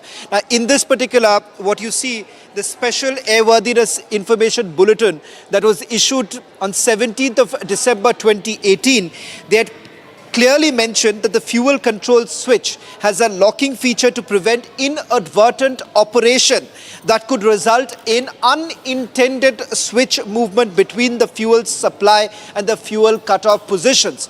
Now, that is the reason why we are once again raising this question, because there is an attempt that has been made over the last 48 hours to simply say that, look here, since the switch cannot be automatically turned from run to cutoff or cutoff to run, because there are several safety checks in place, and that is the reason why this pilot error aspect was being brought in by many. But the reality is this, that there is another aspect to it, and the aspect is mentioned in this particular FAA directive back in 2018. In a short while from now, Republic TV is also going to put out more details that it is not limited to the FAA's advisory back in 2018, but there is much more to it. But I'm going to stick to the FAA directive because now the DGCA, this is the 14th July, today's directive that has been issued. Interestingly, this afternoon, around 12:30, 15 questions were basically sent to the DGCA, and the question that we had essentially asked was whether at all a similar sort of advisory was actually issued by the DGCA to the other airline operators to basically look into the fuel injection system, asking them to look into whether at all there can be certain adjustments that can be made, because this was an advisory that was issued, so that it was not mandatory upon the airline, the carriers. And remember, the DGCA till date had never issued any such directive. Today, they say that the Federal Aviation Administration has issued a special airworthiness information bulletin dated 17th December 2018. So they are clearly admitting to their own mistake. For the last several years, what was the DGCA really doing? Why exactly would they come up with a notice which was banking upon what the FAA had said back in 2018, and today they are asking, they are basically issuing a mandatory modification for aircraft engines documents registered in India based on the airworthiness directives issued by the state of design manufacturer. For other non-mandatory instructions, including service bulletins, service letters and other information, it goes on. But clearly, it says that several operators internationally as well as domestic have initiated inspection on their aircraft fleet as per the SAIB dated 17th December 2018. In the view of above, all airline operators of the affected aircraft are hereby advised to complete the inspection required under the SAIB 17 December 2018 no later than 21st of July. So now they are giving time to the airline operators to look into it, that by the 21st of July you finish your inspection. Inspection plan and report are after accomplishment of inspection shall be submitted to this office. Imagine what we are talking about. Let me just simplify this, Niranjan. Point number one, the DGCA is finally waking up to the FAA's directive that was issued in the year 2018. In 2018, FAA had basically indicated that there is a possibility, a problem, an inadvertent operation that could result in unintended switch from run to cut off as far as the fuel injection system is concerned in the first place.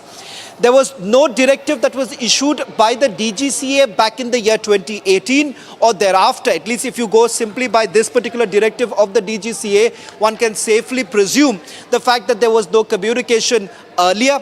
They are now acknowledging the fact that this directive came in the year 2018, asking the airline operators to now follow that directive that was issued in 2018. And let me also tell you that Republic TV has much more up our sleeves right now with regards to more information about multiple advisories that have been issued by other countries too. So it is not limited to the United States of America, but there are other countries who have issued a similar directive. So the question that comes up, what was the DGCA doing all this while?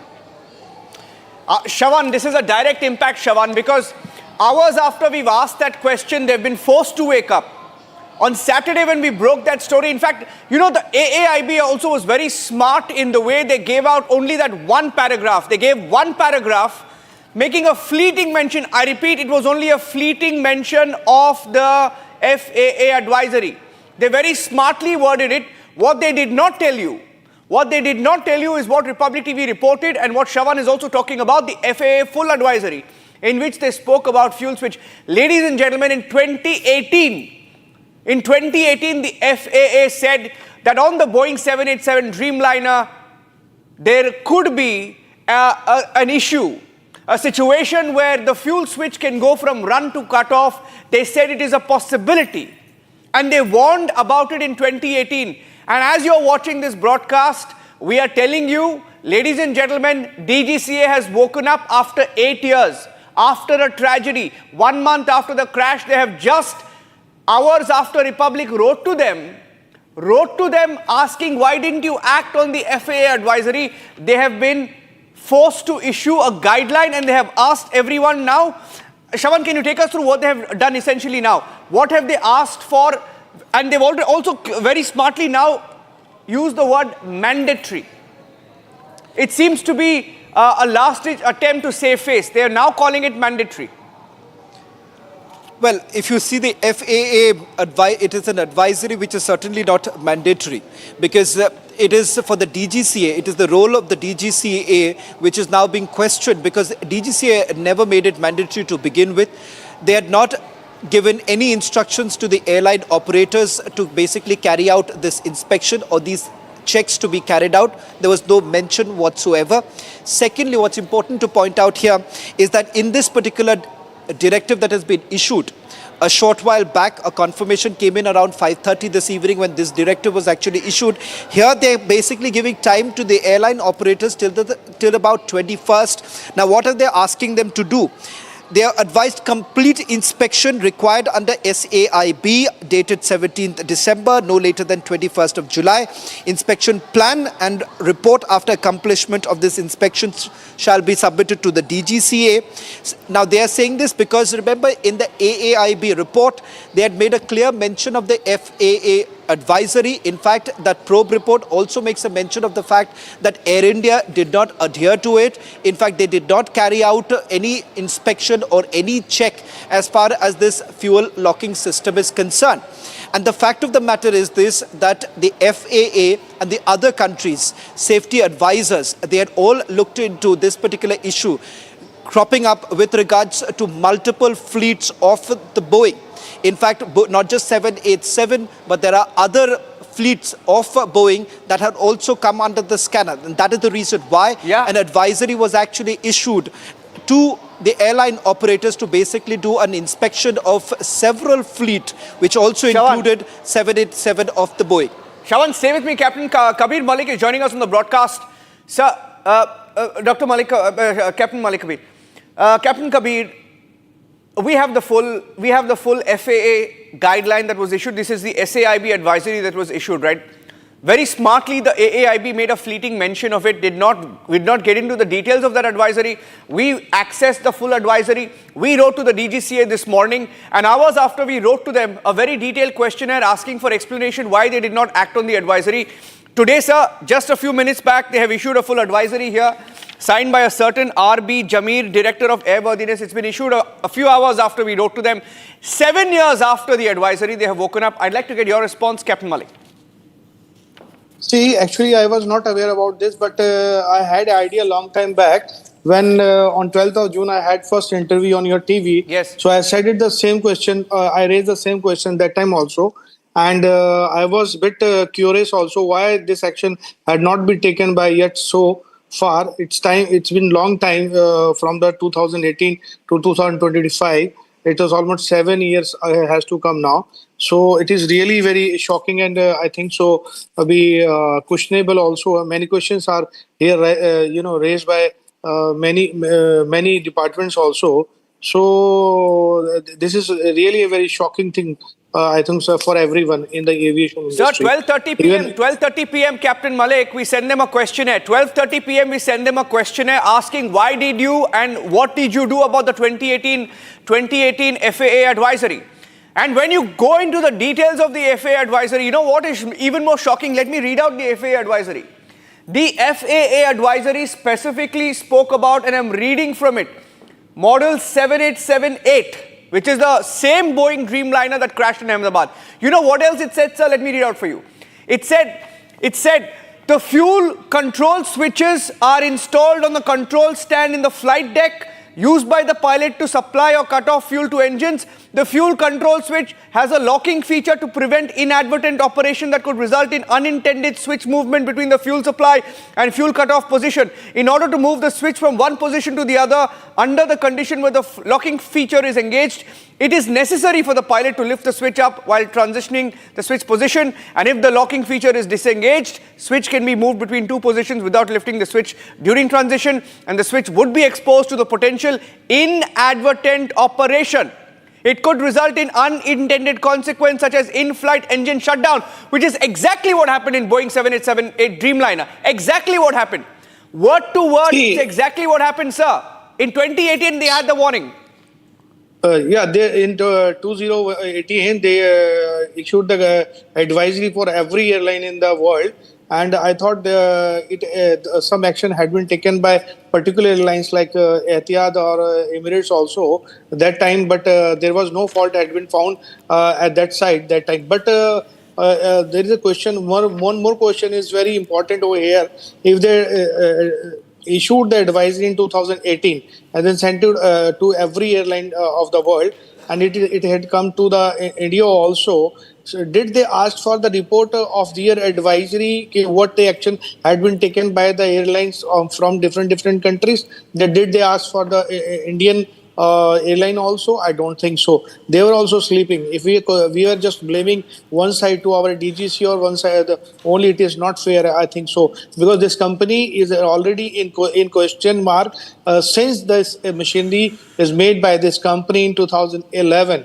I think. And those many of questions and the claims has been raised by their employees and engineers in 2014, 2016, and 2017-18 also. And they kick out that them from the company. They forcefully they resign. They took the resign of the engineers that time also. That means this Boeing is very much aware about that what they are doing with the people's safety.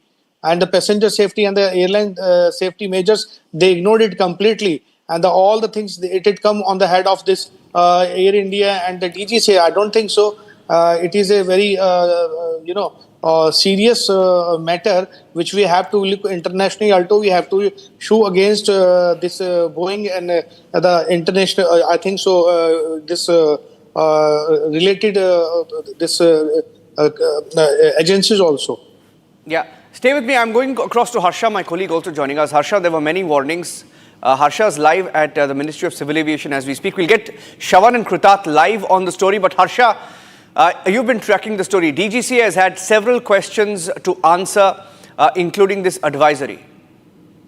Yes, Niranjan, and it is us, it is Republic, that after our questionnaire that they have to respond. And to tell you, since the time the AIB report was out, from that time, Niranjan, to till now, has not been one. There has been several countries, Niranjan, who have flagged the issue of fuel switch. We also broke in your bulletin only, that was exclusive program. We broke it that how Air India knew that there was a fuel switch issue. And we have the exclusive reports from other countries as well. We have from UK, their civil aviation body, now South Korea civil aviation body, and Etihad Airways as well.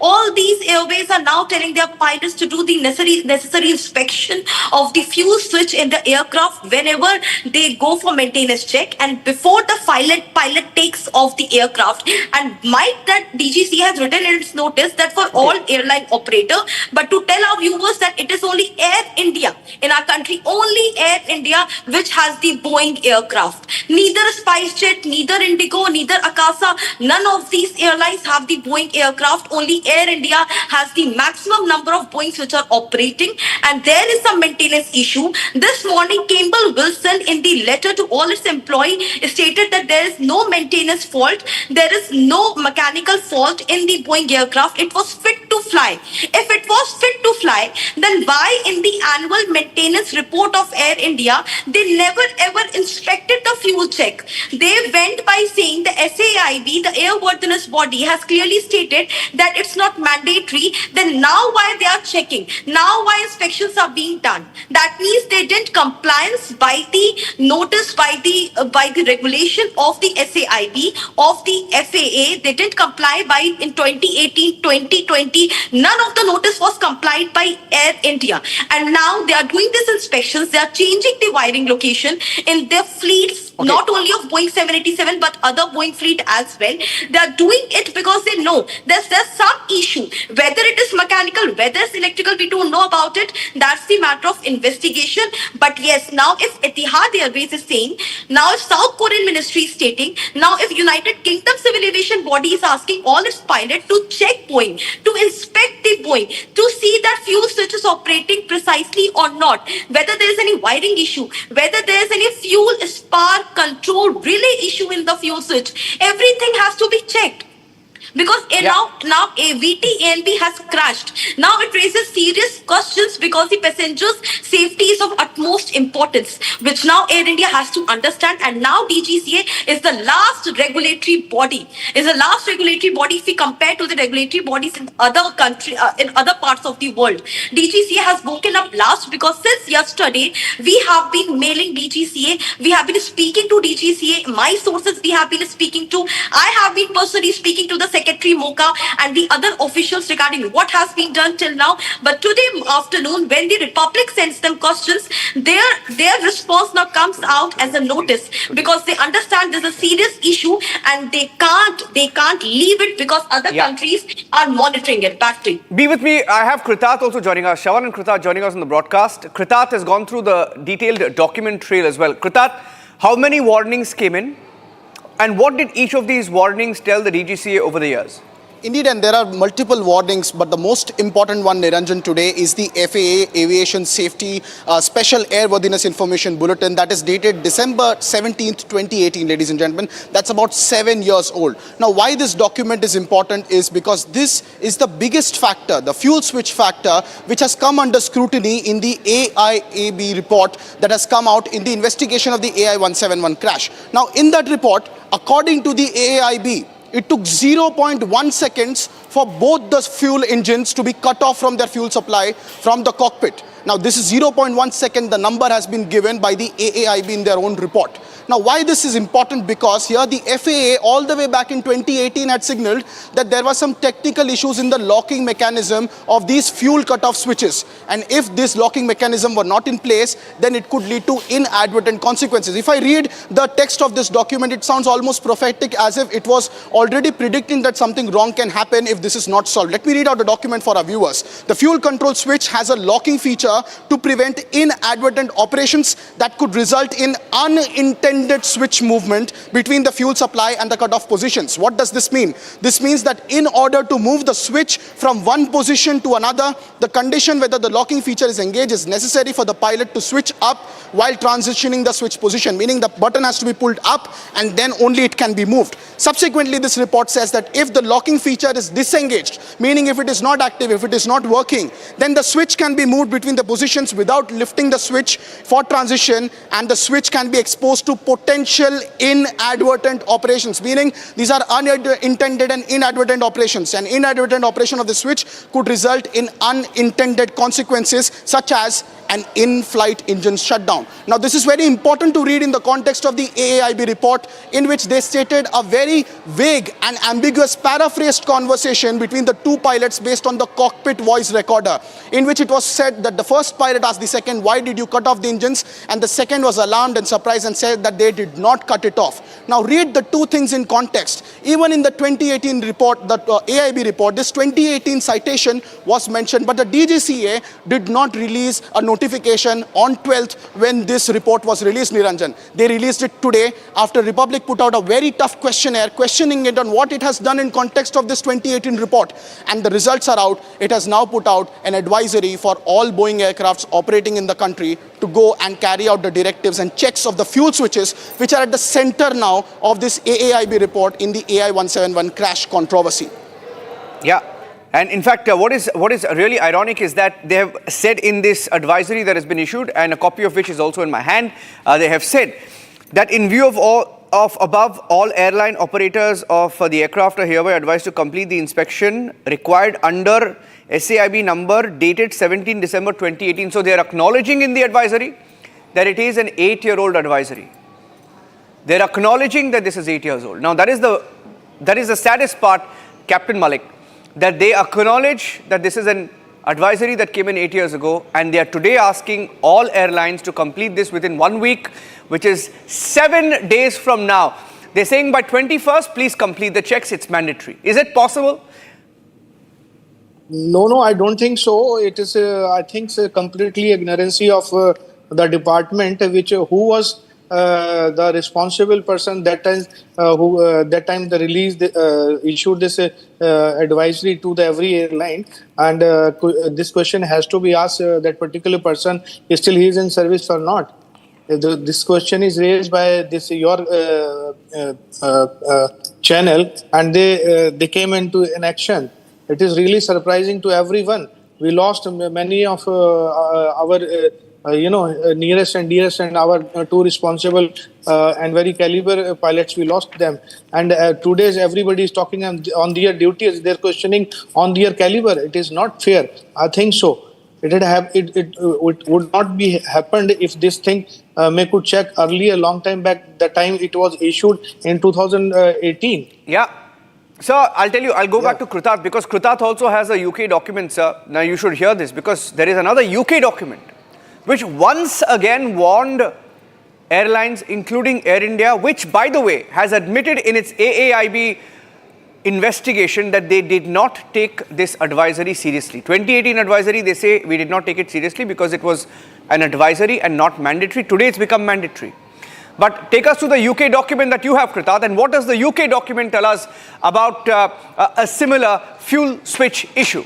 Indeed, Niranjan, and Republic has also exclusively accessed this report, which is of the Civil Aviation Authority, which is the DGCA equivalent of the United Kingdom. Now, this report is dated 15th of May 2025, which is precisely 28 days before the Air India AI-171 crash that took place in Ahmedabad on June the 12th. This document is dated 15th of May. And on this document, it is about, the title is Fuel Shutoff Valve, Mandatory Action on Boeing Aircrafts. Now, this is the Civil Aviation Authority of the United Kingdom putting out an advisory, again on the same fuel shutoff valves on Boeing aircrafts, but this one is not 8 years old. This one is only 28 days before the Air India AI-171 crash took place. And what does this report say? This report said that this safety notice contains recommended actions for operational safety, including Boeing 737, 757, 777 and 787 variants of the aircraft. The same variant, 787, which was VT-A and B, the AI-171 plane that crashed.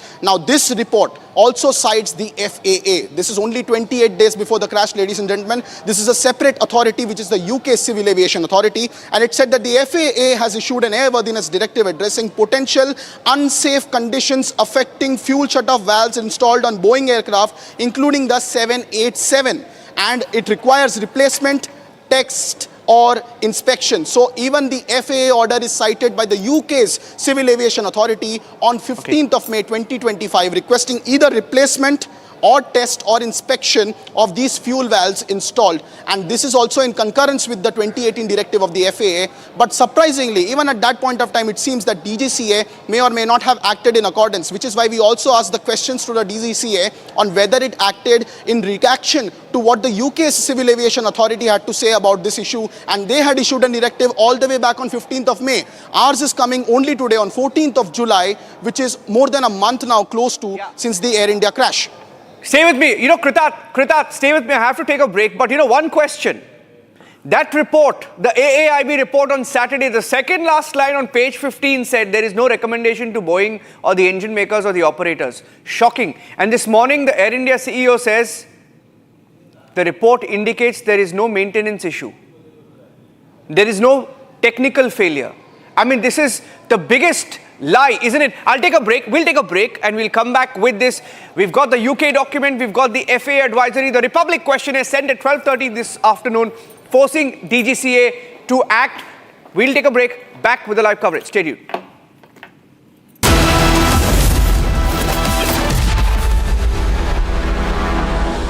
Amity has been ranked as #1 not-for-profit private university for 11th year, with top 10 ranked institutions in management, engineering, biotech, law, mass comm, telecom, hospitality, fashion and more.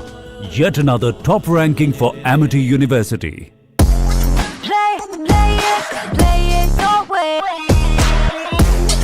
Sarah, this is your space, play it your way.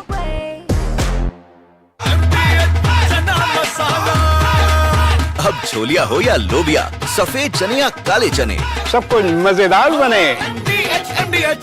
इसको घर पे लगाओगे तो शादी का तो पता नहीं, पर घर पक्का नहीं टूटेगा। रुंगटा नहीं तो घर स्ट्रॉन्ग नहीं। रुंगटा स्टील TMT बार एकदम सॉलिड। पहाड़ों में एक हाइकिंग शिप भी बन सकती है।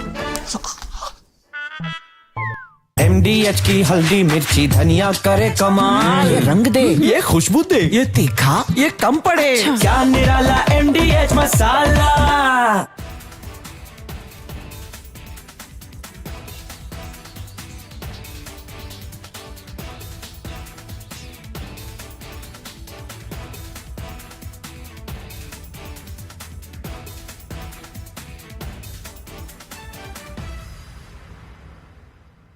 Hi, I am Captain Ihsan Khalid, a retired veteran Indian Air Force pilot, commercial pilot, and I have flown aircraft, trained people for last maybe 40 years.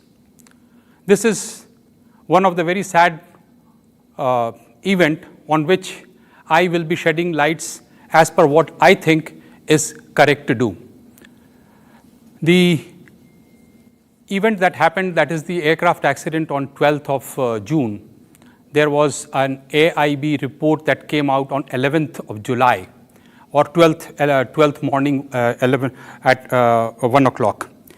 That went on to give out a lot of 15-page information, and based upon that there was another document that came out by the FAA, and that is called Continued Airworthiness Notifications to the International Community.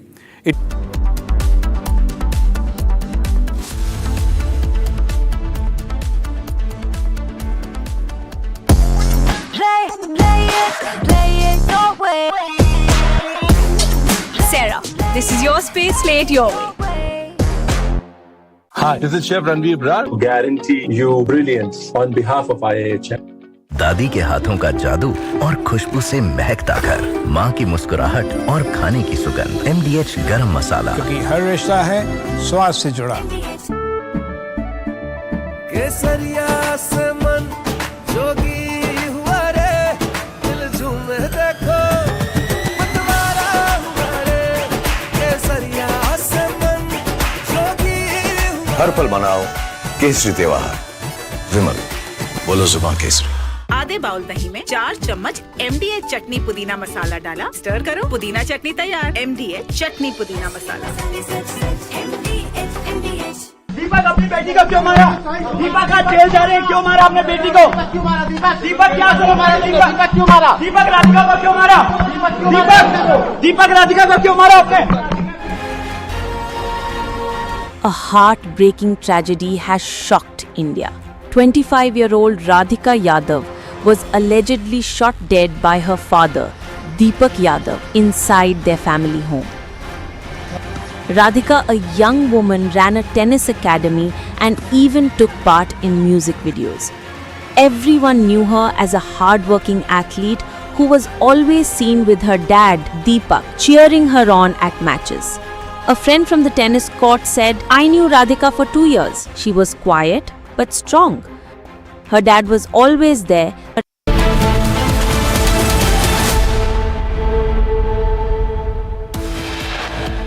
DGCA in big controversy after Republic query. Wakes up after 8 years, issues notice on FAA directive. Republic has accessed a critical document trail dated right back to 2018. Republic fired specific questions to the DGCA. Hours later, belated action. That story breaking big. Massive controversy whips up on the aspect of whether the DGCA sat on critical information on the Boeing aircraft. The big document only with Republic.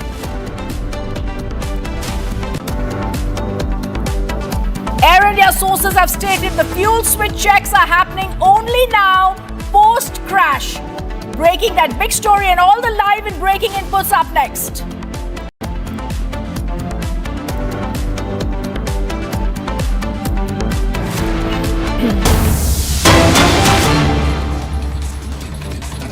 Viewers, this is the major Republic impact. The DGCA issued a directive on 2018 FAA directive. The DGCA note is issued after Republic questionnaire on implementation of FAA advisory. DGCA now issues a directive at 5:30 p.m. after Republic sends them a list of 15 questions. To really get an understanding of what was happening, I'm joined by my colleagues Niranjan, Shavan and Harsha. Niranjan, I want to first ask you, this is the big breaking news right here on Republic TV. It took our questionnaire for now the DGCA notice that has been issued. You know, Rhythm, in the crash report that came out on Saturday, the AAIB, the agency investigating the report, makes a fleeting mention of the FAA 2018 advisory. 2018, Rhythm, it spoke about a possibility where the fuel switch can go from run to cut off. And then for 7 years they did nothing. 8 years later they are acting. Harsha's still with us live. Harsha also has critical documents that she has accessed. Harsha in fact broke the story of the UK document. There is an FAA document, Harsha. There is a UK document. And then there are many notice warnings that are given, general notices that are given about the state of this fuel switch over the years. We've accessed some of those. All of these telling one story, that the warning, the sign was on the wall. They were asked to make changes, they were asked to check, they were asked to inspect, but Air India did nothing, DGCA did nothing. Yes, Niranjan, you rightly pointed out. Air India was aware there's a fuel switch issue, because I am telling it with full confidence, because any of the civil aviation body, any airlines in any part of the world, they always monitor what the other country's civil aviation body says. And how many sources I have in the Air India, they clearly tell us that how monitoring is done by Air India also, whenever there's any notice from any other country regarding any issue in the Boeing. And Air India is the only airline in our country which uses the Boeing 737, 787 and 777 fleet. And to tell you, UK in May 2025, UK civil aviation body that issued a notice which clearly stated that the Boeing 787, 737, 777, all these fleet of Boeing have the fuel switch, which is unsafe. The potential unsafe condition was flagged in the fuel switch by United Kingdom Civil Aviation Authority, Civil Aviation's, the DGCA of United Kingdom, it flagged and told all its airline operators that they have to do the necessary mandatory check-in, complying the SAIB 2018 and FAA 2020 document. They said it's mandatory.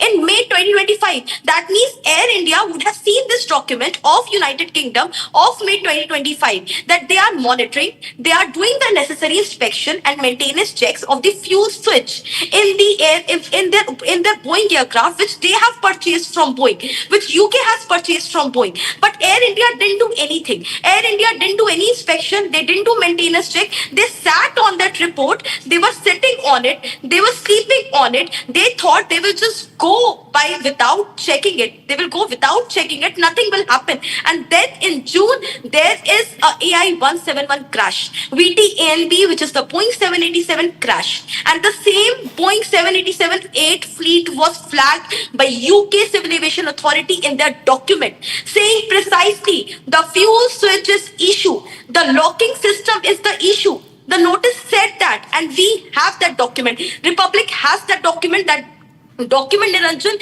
is not in the public domain. We have accessed that document. I have personally spoken to United Kingdom Authority of Civil Aviation. They have clearly told us that they have started mandatory necessary check-in. They started doing it from May, and they have found some things, few things. They didn't respond to me. They clearly said there's something which is being investigated, and right now also we are doing inspection in all the Boeing aircraft. This was what UK authorities are saying. So if that kind of seriousness Air India would have shown in their Boeing aircraft doing the maintenance checks, that means that then so many lives would have been saved. The VTNV wouldn't have crashed.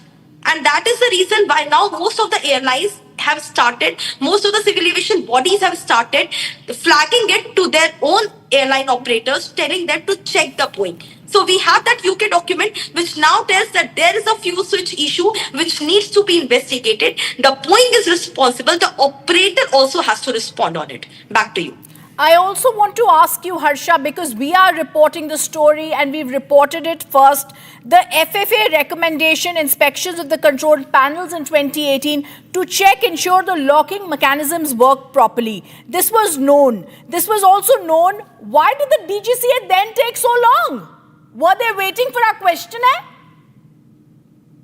Because with them all are hand in gloves. We have seen earlier also in past, DGCA has never pulled Air India, and the conflict of interest could clearly be seen here between DGCA and Air India. There have been several times show cause notices in the past as well, and DGCA have never pulled up the authorities. We have seen the recent meetings after crash also with DGAIP, the DG of DGCA, Mr. Faiz Siddiqui, talking very casually to Air India CEO Campbell Wilson. Instead of pulling the operator, operator, instead of asking them a stringent question, instead of asking them that how could this happen, why the maintenance of fuel switch didn't happen, the DGCA never asked this question to Air India. So we can say here that DGCA is equally responsible. DGCA is hand in gloves with the operator Air India. Never ever some stringent action has been taken against them. We have reported several times. We have several times asked DGCA these questions. They have never responded to us. But now this time we see after Republic questions, DGCA has now issued a notice. They have issued a circular to all the airlines. This clearly means that DGCA is aware that something wrong has been done. There was a fault, there was a mechanical issue or electrical issue which still is being investigated. Final report it will come that, but yes, fuel switch was the issue. The unlocking system was the issue. The fuel switch automatically went from run to cut off. That means when the switch would be unlocked, it has just flicked. And it doesn't happen like that. Because Dreamliner, as everyone has said, it's a very state-of-art aircraft. And there in its cockpit, fuel switch was a major issue, which was flagged earlier, but Air India didn't do anything about it. They didn't adhere to SAIB FAA notices of 2018 and 2020 both. So I believe we are asking these questions to DGCA. Everyone should ask questions to DGCA, and DGCA must respond that they can't just get away with it just by giving a notice to Air India and other operators to do the checkings right now, because DGCA was equally sleeping on it as the operators. Back to you. But I also need to understand here then the questions that we need to ask right here is the crackdown that is done.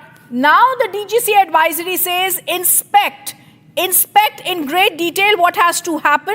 They've now given out this advisory after Republic's also questionnaire that goes to them, and the DGCA and FFA now need to check what the issue with the Air India at that time was and check the safety lapses that took place at that time. In fact, even this happens, Air India faces scrutiny. They are stating that there was no maintenance failure. They're actually going ahead and stating everything was fine. The DGCA and all have issued these earlier preliminary reports that came out claiming that the pilots turned off the fuel supply, but now this advisory also makes it clear that this is now going to be mandatory, Harsha.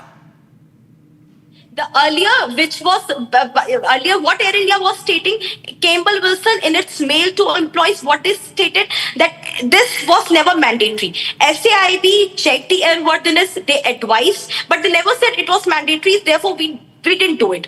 AIB also said in its report, Air India was also saying it. Campbell Wilson this morning also stated, which we broke also, that the aircraft was fit to fly. The airworthiness information bulletin never told us it was mandatory. Therefore, we didn't do it. But now it's mandatory. That means they're changing their own statement. Earlier, the thing which they were saying was not mandatory. Now it's mandatory. That means now they have to do the checkings, because within the investigation which the regulatory body should have done in the first place, that investigation Republic TV is doing. The thing which DGCA should have done, Republic is doing. We are asking them question. We are investigating it. We are asking to other countries' body that is there what is being flagged? What is fishy in this? We are asking them. We are posing questions. Now they understand that they can't just get away with it. And regulatory body has to respond. Now regulatory body has mandated when it's watching that how Etihad Airways, how British Airways, how South Korean Ministry, everyone is asking for inspection. Now DGCA has woken up. The last civil aviation regulatory body in the world is ours, which has now woken up after 256 people have lost their life in the EI-171 crash. And this happens more than 8 years after the FFA's non-mandatory directives to airlines. Now, Harsha, the DGCA issues mandatory checks of the fuel switches to select Boeing flights operated by various Indian airlines. They wake up late, and that too after the AI-171 crash like you were speaking about. The AIB report makes a reference to the 2018 FAA. You're also speaking about the UK document, and I want to clarify this for our viewers that we're the only channel that has details of that. This is also a warning that the exact fuel switches on 787s could move accidentally, risking engine shutdown, Harsha. Yes, the engine could anytime shut down rhythm because there's a problem with the fuel switch control relay and its wiring location. Our detailed investigation and the sources in the engineering department in the Directorate of Airworthiness, what we have understood so far is that the problem is with the switch system. The problem is with the control relay spark valve of the fuel. And that's the problem. The wiring location is the problem. And it might be that earlier such issue would not have come in light, but this is an unsafe condition for any aircraft to fly, which is now being flagged because already so many people have lost their life. And we saw in UK also there was a plane crash. However, it was not Boeing, but it has raised a lot of questions regarding the safety of passengers. Now FAA directive is being mandatory, but FAA in its directive also stated, Rhythm, that the new processor has to be installed. That whatever the inspection has been done by SAIB was in the Boeing 737. It was not done in Boeing 7878. Therefore, they specifically mentioned that the old one should be replaced with the new one. So whether these switches were changed, was Boeing supplying the same switch which is in Boeing 737 to Boeing 787, whether there is a change of processor, was the old one replaced with the new one, which FAA has said in its directive that they have to replace it. We have to install in S787-8. They have to install the new one. Did they install? And after installing, did they check that every system inside is working properly, the processor is working properly, that if the pulley is unlocked, it doesn't go to cut off immediately. These checks were not done, Radhika. These checks were not done. Just because Dreamliner is the state-of-art aircraft which everyone has been stating about, these checks were not done. The checks were done only the exterior checks were done, like the flap, emergency door, the windscreen, the tail of the aircraft. Only these checks were done. The big check was due in December, but before that, they never did. Never ever since this aircraft was operating in India, the switch control inspection was not done. Neither in 2018, neither in 2020. Now they have ordered. Now DGCA has ordered. Now they have to check the fuse switch checks. But what I believe is that because Air India has already ordered the change of the wiring location and the change of the control relay fuel spark, that means they are trying to save their plans. They are trying to save themselves in each and every way possible. Back to you. The UK document, Harsha, throw light on it because this is also a crucial document that shows that there were certain checks that should have happened that did not happen. So, within the UK document says that there has been the check in Boeing 737, Boeing 777, Boeing 787 fleet, which the UK Civil Aviation Authority has done. And therefore, UK Civil Aviation Authority has specifically mentioned one line, that the fuel switch issue seems to be the potential unsafe condition for an aircraft to fly. This is a very important line which is mentioned in the top of the document, and it also states that whosoever is flying the aircraft, the pilots, the operator, the team of the agencies which has been hired for the maintenance, everyone has to do the necessary inspection and check. Only then the aircraft will be allowed to fly. And it has to be maintained in a log sheet. This is what the UK document clearly says. They says unsafe, potential unsafe condition. That means the fuel switch, which is in Boeing 787, has been found potentially unsafe for flying. This is very which big. UK has directly stated. This is very big, and this should have been thought of before the AI 171 crash. I also, Harsha, want to go across to my colleague Krutharth. Krutharth, give us more details about a crash that could have been averted if and only if the DGCA had also taken action earlier to inspect the fuel switch locking mechanism, had made it mandatory for inspection in line with the 2018 FAA advisory. And in my hand is that crucial document that is from the Civil Aviation Authority of the United Kingdom. Now this document, if our viewers can see, is dated 15th of May 2025. And this document was dated only less than 1 month, 28 days before 12th of June 2025, when the AI-171 crash took place. The header of this notice clearly says, Civil Aviation Authority Safety Notice, Fuel Shut-off Valve Mandatory Action on Boeing Aircraft. Now, what is this document all about, ladies and gentlemen? 1 month before, less than 1 month before, the UK Civil Aviation Authority issued a safety notice based on the same FAA advisory of 2018, which is almost 7 to 8 years old now. And what was this advisory all about? It was about the recipients must ensure that the notice is copied to all members of staff, and that the FAA has issued an airworthiness directive addressing potential unsafe conditions. The keywords here, potential unsafe conditions, and affecting fuel shut-off valves installed on Boeing aircraft. Now, there are multiple variants mentioned here. The entire Boeing fleet almost. B737, 757, 767, 7777, and the 787 of the aircraft in question in terms of the AI-171 investigation. What does this further say? It says they require a test or inspection and on the fuel shut-off valve actuators of the Boeing 787, which require replacement. Particularly singling out Boeing 787, this UK safety advisory of the Civil Aviation Authority says that actuators on the Boeing 787 which require replacement, test or inspection. 3 options given, but replacement being the first one placed, and this AD has been adopted by the EASA, which is the European Authority also for Civil Aviation, and may be downloaded from the website. So meaning that almost a month before the AI-171 crash, the UK Authority for Civil Aviation had also raised concerns about the potential locking mechanism disengagement on the actuators of the fuel valves in the Boeing 787, and it had recommended 3 courses of action, either replacement or testing or inspection.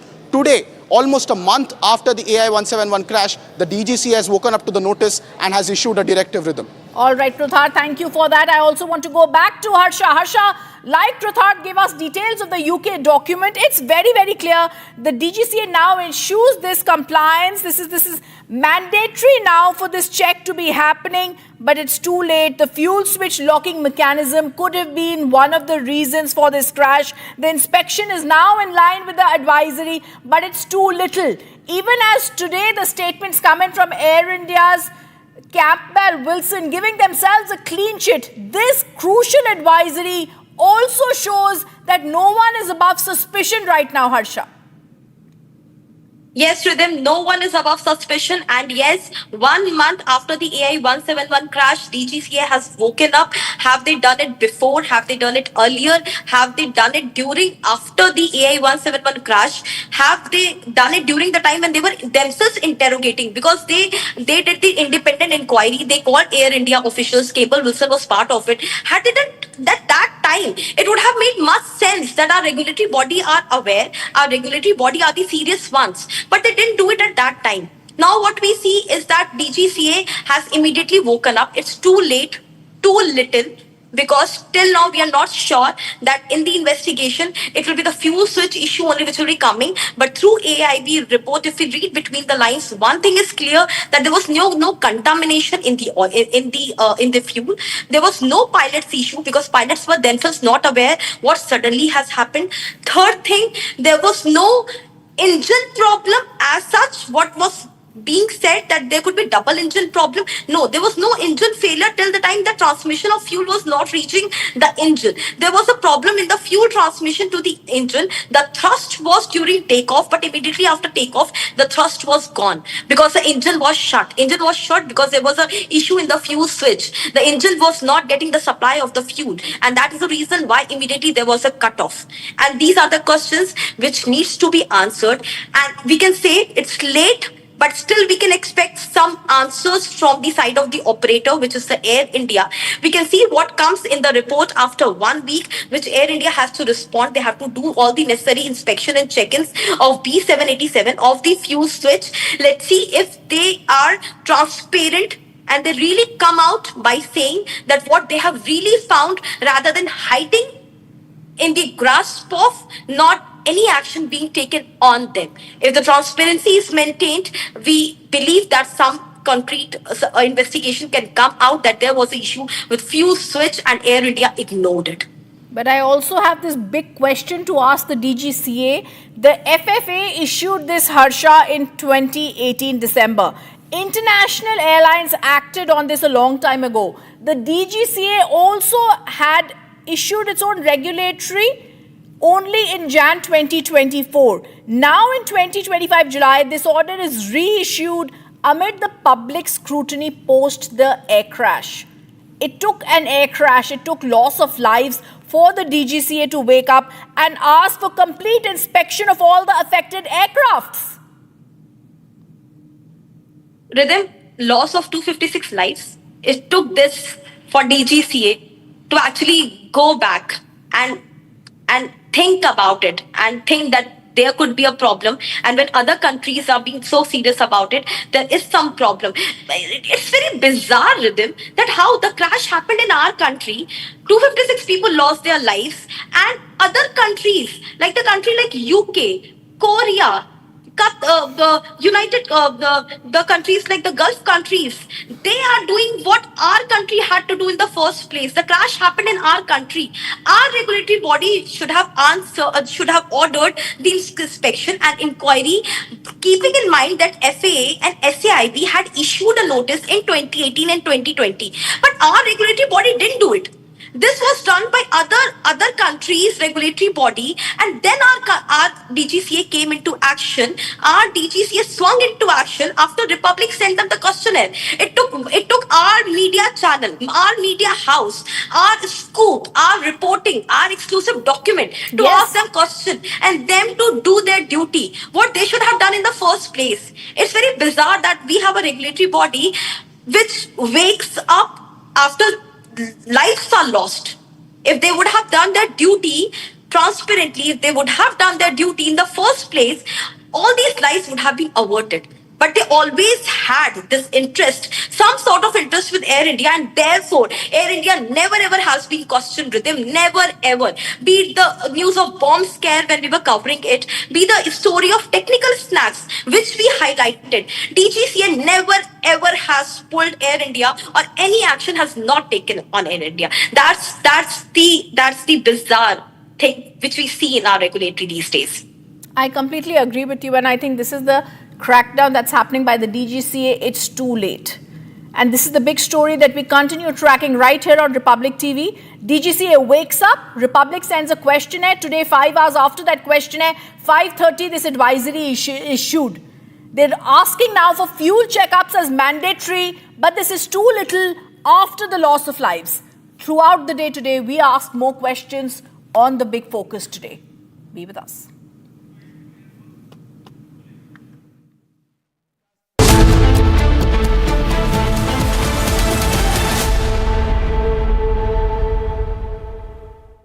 Amity has been ranked India's #1 not-for-profit private university for 11th year, with top 10 ranked institutions in management, engineering, biotech, law, mass comm, telecom, hospitality, fashion and more. Yet another top ranking for Amity University.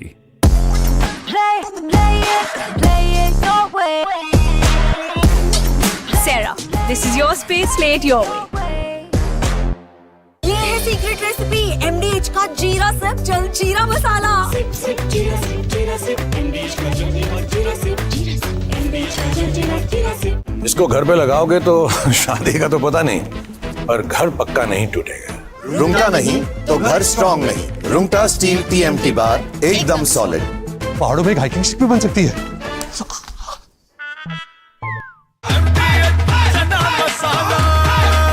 अब छोलिया हो या लोबिया, सफेद चने या काले चने, सब कुछ मजेदार बने।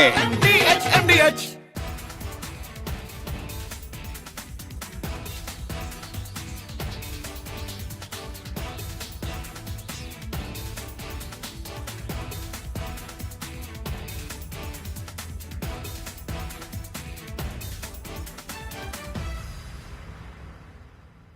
Hi, I am Captain Ihsan Khalid, a retired veteran Indian Air Force pilot, commercial pilot, and I have flown aircraft, trained people for last maybe 40 years. This is one of the very sad event on which I will be shedding lights as per what I think is correct to do.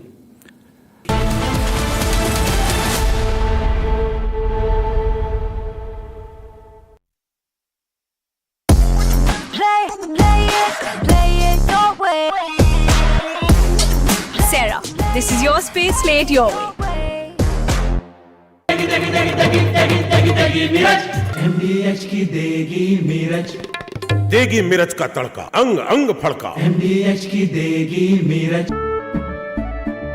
केसरिया से मन जोगी हुआ रे, दिल झूमे देखो मतवारा हुआ रे। केसरिया से मन जोगी हुआ। हर पल मनाओ केसरी त्योहार। विमल, बोलो जुबान केसरी। MDH की हल्दी मिर्ची धनिया करे कमाल, ये रंग दे, ये खुशबू दे, ये तीखा, ये कम पड़े, क्या निराला MDH मसाला। दीपक अपनी बेटी को क्यों मारा? दीपक आज जेल जा रहे हैं, क्यों मारा आपने बेटी को? दीपक क्या करो मारा? दीपक क्यों मारा? दीपक राधिका को क्यों मारा? दीपक राधिका को क्यों मारा आपने? A heartbreaking tragedy has shocked India. 25-year-old Radhika Yadav was allegedly shot dead by her father, Deepak Yadav, inside their family home. Radhika, a young woman, ran a tennis academy and even took part in music videos. Everyone knew her as a hardworking athlete who was always seen with her dad, Deepak, cheering her on at matches. A friend from the tennis court said, "I knew Radhika for 2 years. She was quiet but strong. Her dad was always there, supporting her every game." From Asia's largest news headquarters, setting the agenda for Bharat.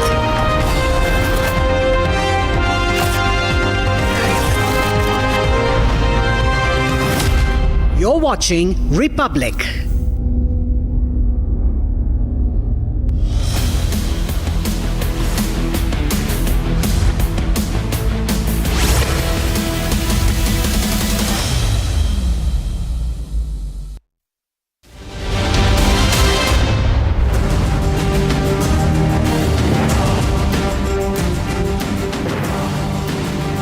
Hello and welcome. You're watching the Monday edition of This Is Exclusive with me, Shubhanshu. Ladies and gentlemen, an attempt that has been made over the last few hours after the AAIB preliminary report came in of perhaps focusing on whether at all there was an error on the part of the pilots. Tonight on This Is Exclusive, a detailed Republic investigation which reveals that a lot hasn't been done. Those at fault, Indian regulators, what have they really been doing all this while? Tonight on This Is Exclusive, we come with a full set of documents, fresh documents that raises more questions, answers not yet coming in from the DGCA or even from the airline. All this and much more on this edition of This Is Exclusive. But up first, let's take a look at the headlines we're tracking at this hour.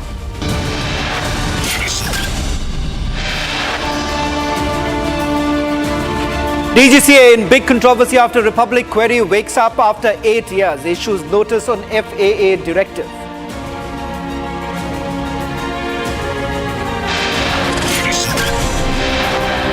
Republic has accessed a critical document trail dated right back to 2018. Republic fired specific questions to the DGCA, hours later belated action, that story breaking big.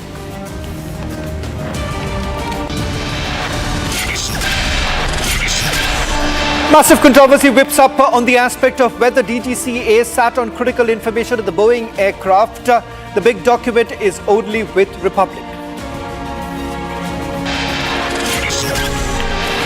Air India sources have stated that fuel switch checks are happening only now post-crash. Breaking that big story and all the live and breaking inputs only on This Is Exclusive.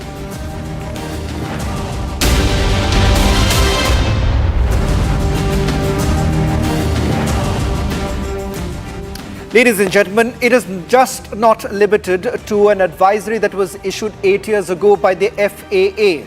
There is more embarrassment lined up for our regulators in this country. Republic has now accessed a Civil Aviation Authority notice from the UK on mandatory actions that Boeing aircraft must take on the fuel shutoff valve. The document mentions that the FAA has issued an airworthiness directive addressing a potential unsafe condition affecting fuel shutoff valves installed on the Boeing 787 aircraft. In terms of required action, the notice in fact mentions that the Boeing 787 fleet must inspect, replace and test the fuel shutoff valves. What I'm holding right now On my hand is this particular safety advisory that was issued back in 15th May 2025. And let me read this out for all our viewers who are tuning in right now. So it's no longer just the FAA, but just days before this report actually came in, there was, before the crash, in fact, the Civil Aviation Authority in the United Kingdom had basically said that the operators of Boeing B737, 757, 767, 777 and 787 should immediately make themselves aware of the relevant AD and establish whether it affects any of their aircraft. Now, what's the AD that we are basically referring to? It's the Airworthiness Directive of the FAA. In fact, it requires a test or an inspection on the fuel shutoff valve actuators on the 787, which require replacement, test, inspection. Three key words: replacement, test, or inspection, which means that the fuel switch that we are essentially talking about, which the FAA had referred to, and the fuel control switch, according to the FAA, has a locking feature to prevent inadvertent operation that could result in unintended switch movement between the fuel supply and the fuel cutoff positions.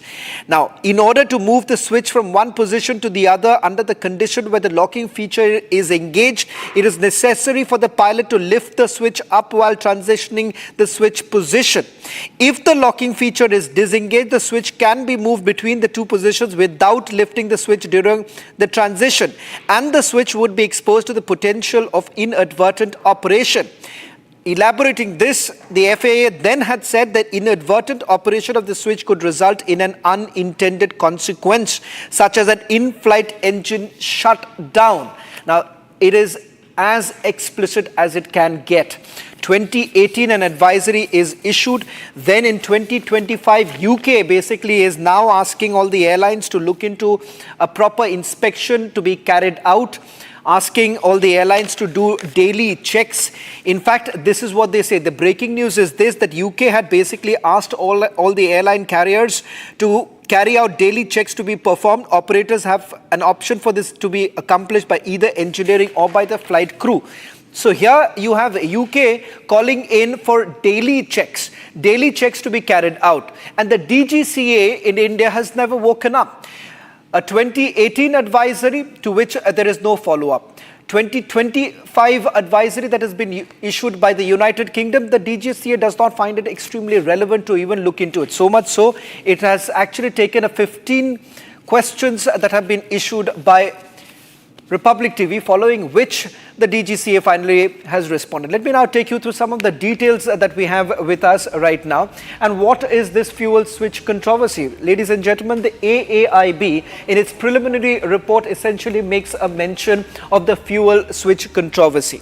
But before I take you through that, let me take you through some of the details that we have as far as this advisory goes. It's back in May 2025, UK advisory makes a mention of the FAA Airworthiness Directive. It specifically talks about the fuel switch control system. I'm going to explain that in a short while from now. Directive addressed potential unsafe condition of the fuel shutoff valves. Let me stay with this and tell you this.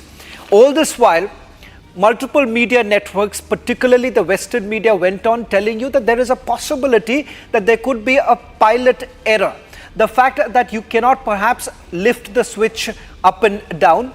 But the reality is also this, that there is a mechanism which is actually embedded, and if at all there is a problem with that mechanism, there is a high possibility that mistakes could happen in this particular switch itself. And that is the reason why the FAA had flagged it back in 2018. Let's move on. Required action, this is what they said. What is it that the airline carriers should be doing? In fact, UK said that you do have to do it on a daily basis. They said replace, test, inspect fuel shutoff valves on the B787. This is the Dreamliner. In fact, Air India also operates this. And on the 12th of June, it was the B787 that was actually used.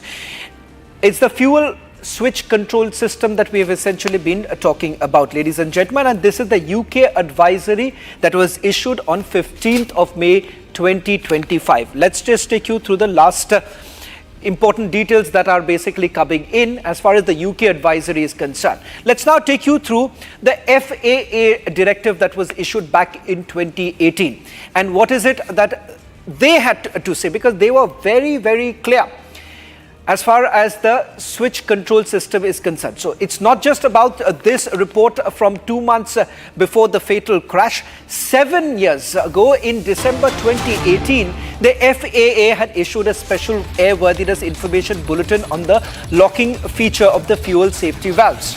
The report explains the following. The fuel control switch has a locking feature to prevent any inadvertent operation that could result in an unintended switch movement between the fuel supply and the fuel cutoff positions. Now, in order to move the switch from one position to the other, under the condition where the locking feature is engaged, it is necessary for the pilot to lift the switch up while transitioning.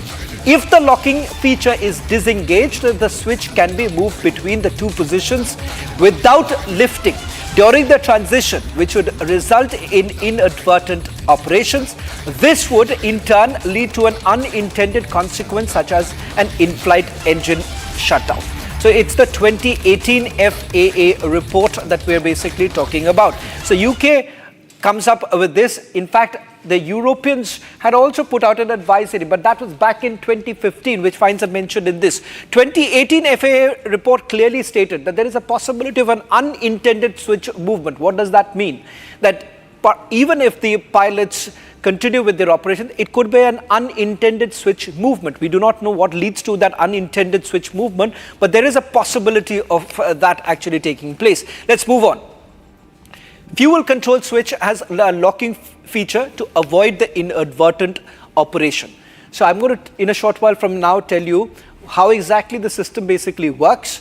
And importantly, this is what the FAA said, that there is a possibility it can be an inadvertent move. Fuel control switch has a locking feature, and that locking feature can be, perhaps there could be some technical glitch due to which there could be a transition from run to cut off. That's what the AIB report says. Let's move on.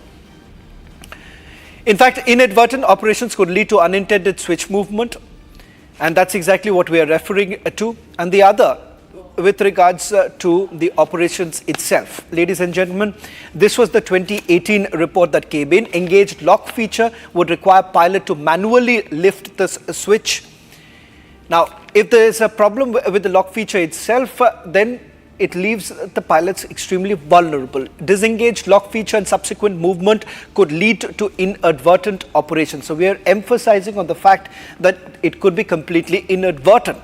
And was this the case? We do not know. That requires more investigation. Inadvertent operation could consequence in-flight engine shutdown. Did that really happen as far as the AI-171 is concerned? Because if you really look at the entire timeline that has been put out, there is a possibility of this could actually have happened with the Air India flight. FAA had recommended B787 to inspect locking feature, and this wasn't mandatory, and it was incumbent on the DGCA to look into. But whether at all DGCA did that or not, we're going to tell you in a short while from now. Switch movement without lifting equals to lock disengagement. That's all that we have with regards to the 2018 directive. So what really happens thereafter with regards to this entire aspect? 2018 a directive is actually made, and thereafter there is nothing that the DGCA has essentially done. Can we also go across to Harsha, who's joining us from outside the DGCA, and Dr. Vadra is going to join us on this broadcast, taking us through the details coming in. Dr. Vadra, I want to first come to you. All this while, there wasn't enough documentation on this entire issue. Tonight, on This Is Exclusive, we are putting out two advisories. One, which was issued back in 2018. This is the FAA advisory, and this we are making public right now. It is the 15th May UK advisory that was issued. Both of them refer to the fuel locking system, the switch system itself. And if I am to quote both of them, they're clearly making a mention that there could be an inadvertent transitioning Can that really be ruled out? Firstly, thank you for having me on your show. I'm in a vehicle, so I hope you can read me strength 5. Am I audible? Yes, you are audible, Dr. Vandana. You can. Okay. Thank you. So, yes, very much this is possible, and I've been saying it right from the beginning, that these were faulty switches, that these had to be looked into. There was a mandate, there was an advisory in 2018 that you're talking about. You're also talking about the mandatory daily check advisory that came out from UK. So I do firmly believe that the transition happened due to electronic software glitch of the FedEx that I mentioned right on June 12th when the accident happened. But then the investigation is going into very deep probe right now, and I'm sure more facts will come out. But to answer your question, is this possible that it can just transition from run to cut off if the switches are faulty? The answer is yes. If there is a snag, the answer is yes. This is happening because behind the manual is the electrical software FedEx that's working. So that's all. Dr. Vandana, we seem to be having some problem with your audio. We're just going to try and fix that. We'll try and fix that till the time. I'll just quickly go across to our aviation correspondent joining us from outside the DGCA till the time we fix Dr. Vandana's audio. Harsha, with regards to the advisories, it's very clear that the DGCA, starting from 2018, never actually issued any sort of directive to the airline operators. And Dr. Vandana was also pointing out that, yes, there is a possibility of an inadvertent switch transitioning taking place. So what was happening all this while? What was the DGCA really doing? Because the airlines today, they are going to simply come up by saying this, that we did not have any advisory coming in from our own regulator. So, Shawan, there is few information which I have got my hands on since I'm in DGCA right now. And there's some information which is very important for viewers also to know. 2018, FAA and SAIB, both the bodies issued a notice for the 787 Boeing for airline operators. In our country, Air India is the airline which has the Boeing, maximum number of Boeings. In 2018, the DG of DGCA was Mr. Arun Kumar. After that, in 2022, he went and became the chairman of RERA in Haryana. And to tell you, in 2022, the same year when Tata took over Air India, in that year, DG Arun Kumar's son was employed in Air India. Right now, he is in Air India. He is in the legal department. So the bigger question here is that the interest we are talking between DGCA and Air India, why never ever action has been taken against Air India? Why never ever DGCA has pulled up Air India? The last meeting which the DG of DGCA had with Campbell Wilson, not any such point of switch was taken by him. He didn't question even him. So we really know that the DGCA has never ever pulled up Air India, and right now we have the document. We have the document which we have of FAA 2018, SAIB 2018. There's a document FAA reminding again in 2020 about the check-ins of the fuel switch off, which automatically shuts off, and that is the reason United Kingdom in the month May 2025 gave a notice to all its airline operators. The civil aviation body gave the notice to all its airline operator that the Boeing which are operating in our country, 737, 777 fleet and 787, all these Boeings have the same switch component. The switch span valve in all these Boeing is of same processor, the same company, so the inspection has to be done, and if it is found faulty, it has to be changed. But Air India has gone through that directive of notice of UK, but Air India didn't do anything. No inspection and check was done. In fact, DGCA also was sleeping on that advisory of United Kingdom. DGCA was aware that these directives are being issued, but not the regulatory body took any action against Air India. Back to you.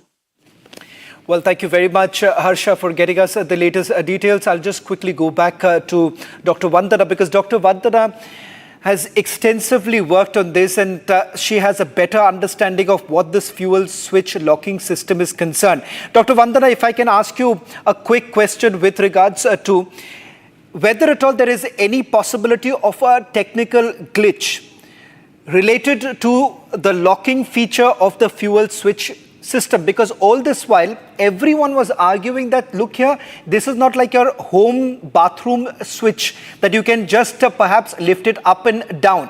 And that is the reason why they're saying that perhaps this could have been because of some sort of a pilot error. But the reality is this, that it does exist. According to the FAA and the advisory that we have got from the UK, both of them are saying that there is a high possibility of this kind of a technical glitch, leaving the pilots extremely vulnerable. So there are two sides of it, and both sides are actually correct. What you're saying, what the advisory is saying is absolutely right. And that is why the word transition has been used in the AAIB report. The fact is that it just transitioned. And please understand that in 1 second, both engines transitioning, both the switches is transitioning from the run to cutoff is impossible. And that is what the pilots were also explaining, that even if they had to do this at maximum speed, it's a manual operation. If they had to do it at their own maximum speed, then it would take them minimum 4 to 5 seconds, because they have to lift the lever up, there are springs surrounding it, and they have to bring it back. But in case of a already disengaged, or what you call a faulty switch system, which has a snag, then it's very much possible, because there is an electronic software controlling it, that it can just transition. And that is why Pilot 1 is asking Pilot 2, did you do it? And he's saying, I didn't, because the fact is they didn't. Nobody does something to this till they are at least at 400 feet. This is known. This is a known fact. Nobody even looks over there. So the surprising thing is that it has happened. It is a malfunction. It is 100% malfunction, electronic software glitch that we call, that has led to this shut off of the engine. So very much possible. Over to you. Very much, Dr. Vadra, for getting us the latest details. In fact, what is this controversy all about? The fuel switch controversy that we have been talking about, and how complicated is this entire issue? We're going to quickly take you through some of the pictures that we've got from the probe report, and how exactly does this really work. In fact, what you're seeing right now, this is part of the fuel switch control system.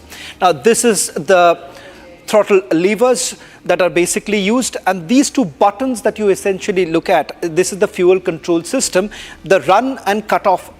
These are the two options that are available. When it is in the run mode, it essentially means that the engines are essentially being supplied with the fuel. When it is in the cut-off mode, it is essentially that there is no fuel going to the engines. Now, it isn't that simple. It is not like you could perhaps push this up and down without doing certain activities, certain steps that have to be followed. You ought to pull this up and pull it up. That is how it works. And then you go down. Now, which again, that is the reason why most were basically indicating that can this be actually accidental or not. It turns out that this regulates this entire this fuel flow to the aircraft engines. Now, these are the two modes that we're talking about. Can we just quickly move on with some of the details that we have? As far as this system is concerned, used to shut down engines on the ground in flight. So that's mostly used when it is taking off and once it has come to a complete halt. It's a key safety tool in case of there is some sort of an engine failure. So there is a possibility to relight. You could have rebooted, and perhaps that could have also been one thing that the pilots may have done. Located below thrust levers on Boeing 787. But remember, this very mechanism is something that once again the FAA as well as the UK advisories were essentially talking about. It is spring loaded, cannot be moved accidentally, and that is the reason why they're saying that there is a locking feature. That locking feature prevents that kind of an accidental movement. But that locking feature has now become the bone of contention, and that is the reason why perhaps there have been a lot that is now being questioned. Now let's take a look at what the DGCA has essentially done. On your screens right now, these were questions that we had sent to the DGCA around 12:30 this afternoon. Did Air India receive any specific directives from the DGCA as far as other airlines are also concerned? Did Air India conduct suo motu follow-up to inspect or address this known risk? Did Air India receive corresponding guidance from the DGCA to implement the directives? These were some of the questions that we have basically asked. Can Air India confirm it performed mandated daily checks? Now, these are questions that we had basically sent to Air India. Similarly, around 12:30 this afternoon, we had also sent questions to the DGCA. It was 15 questions that we have essentially asked to the DGCA. And now I'm going to just put this out. Now, some of it is with regards to the UK advisory. Question number one that we asked the DGCA was that were they really aware of this kind of a directive that was actually issued by the UK safety advisory. The second question we asked that why did the DGCA not mandate inspections, corrective actions for Indian operators following the 2018 FAA guidelines which highlighted potential disengagement. Question number three we had asked, Air India had also issued certain engineering instruction just 5 days before the AIB's preliminary report, but Air India says that that has got nothing to do with the B787, it has got more to do with the B777 fleet. Was the DGCA basically informed about this? Did the DGCA direct Air India or other Indian operators to investigate or modify the fuel control systems? What are the steps that have essentially been taken? Interestingly, while there has been no direct response from them, 5:30 this evening is when you have the DGCA finally waking up. And lo and behold, what happens is this. They are admitting that this is the 2018 directive which they want now the Indian airline carriers to follow. In fact, they have now given time till about the 21st of July to all Indian carriers to carry out an inspection as far as this very locking feature is concerned. On your screens right now, this is the directive that the DGCA issued around 5:30 this evening. Just a few hours after Republic sent 15 questions asking them that what were you doing for the last 8 years since the time the directive was actually issued by the FAA, and of course thereafter followed up by the UK advisory. Ladies and gentlemen, the preliminary report by the AAIB does not answer many questions. In fact, it has triggered several questions with regards to how the airline carriers have been operating and the manufacturers. Tonight, as we have put out full details of multiple advisories that have been issued and no response really coming in from the Indian regulators. That's all that we could pack in this edition of This Is Exclusive.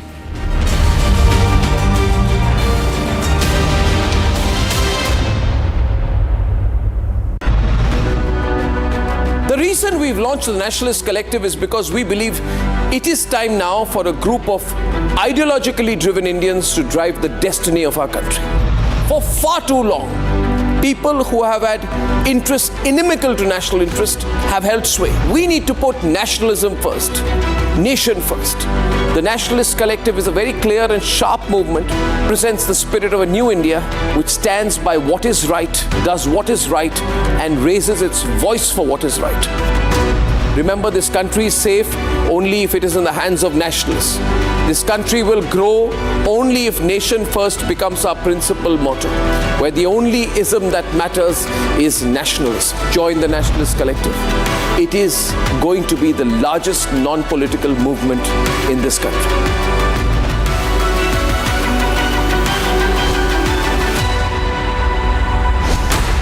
Co-powered by Century Ply Club Prime. Raho Befikar.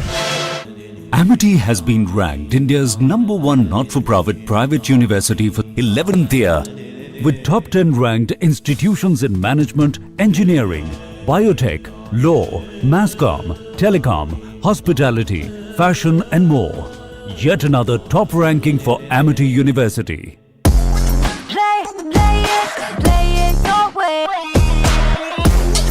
Sarah, this is your space, play it your way. दादी के हाथों का जादू और खुशबू से महकता घर, माँ की मुस्कुराहट और खाने की सुगंध। MDH गरम मसाला, क्योंकि हर रिश्ता है स्वाद से जुड़ा। केसरिया से मन जोगी हुआ रे, दिल झूमे देखो मतवारा हुआ रे। केसरिया से मन जोगी हुआ। हर पल मनाओ केसरी त्योहार। विमल, बोलो जुबान केसरी। अब छोलिया हो या लोबिया, सफेद चने या काले चने, सब कुछ मजेदार बने। MDH।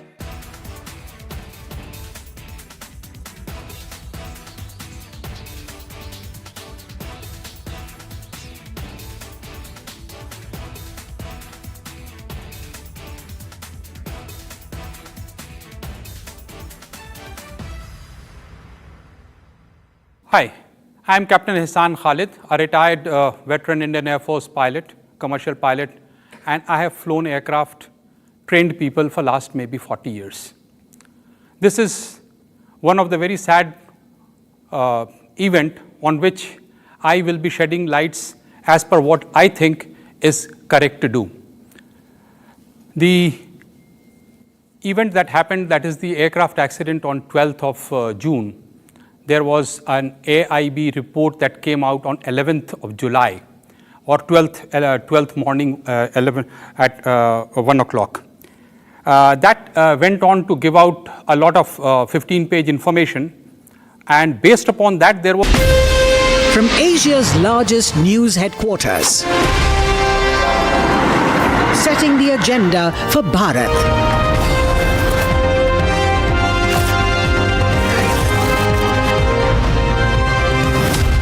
You're watching Republic.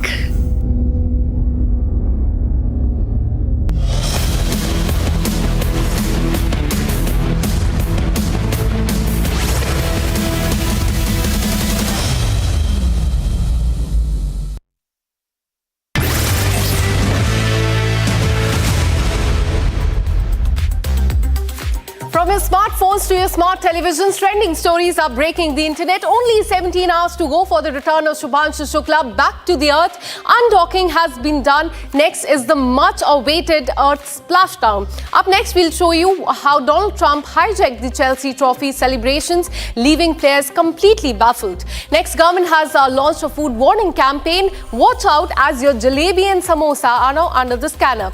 And finally, we will, in fact, you'll be shocked to see how Jammu and Kashmir Chief Minister jumped over a wall and barricades to offer prayer. This is trending. I'm Akanksha Khajuria. Let's get started.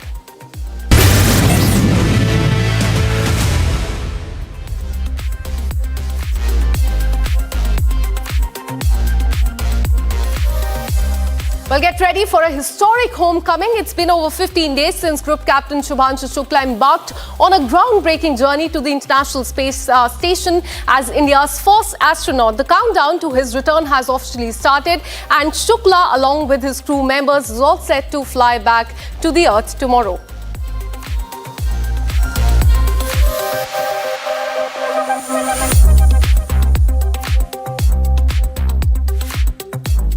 The Axiom-4 crew was all smiles as they posed for a picture on the International Space Station. Watch this.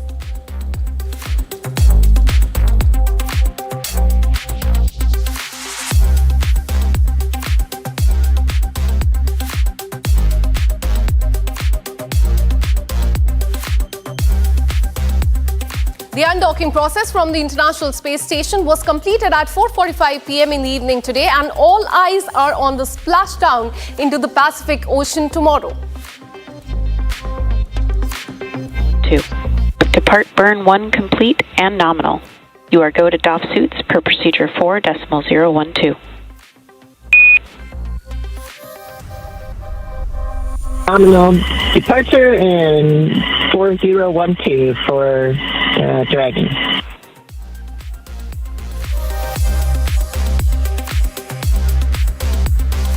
And we just had confirmation there that that second departure burn, known as Depart Burn 1, has completed, and it was executed as expected.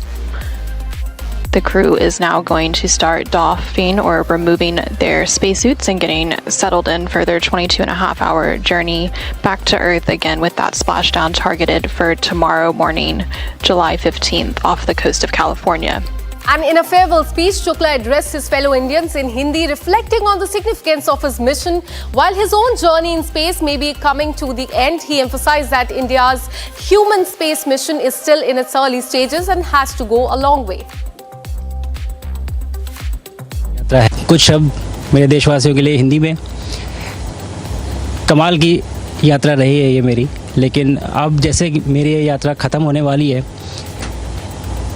आपकी और मेरी यात्रा अभी बहुत लंबी है। हमारी human space mission की जो यात्रा है वो बहुत लंबी है और बहुत कठिन भी है, लेकिन मैं आपको विश्वास दिलाता हूँ कि अगर हम निश्चय कर लें तो तारा अभी प्राप्यन्ते, even stars are attainable.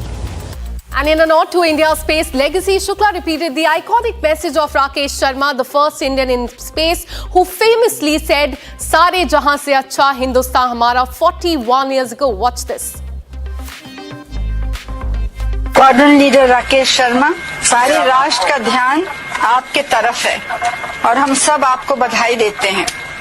यह एक ऐतिहासिक कदम है।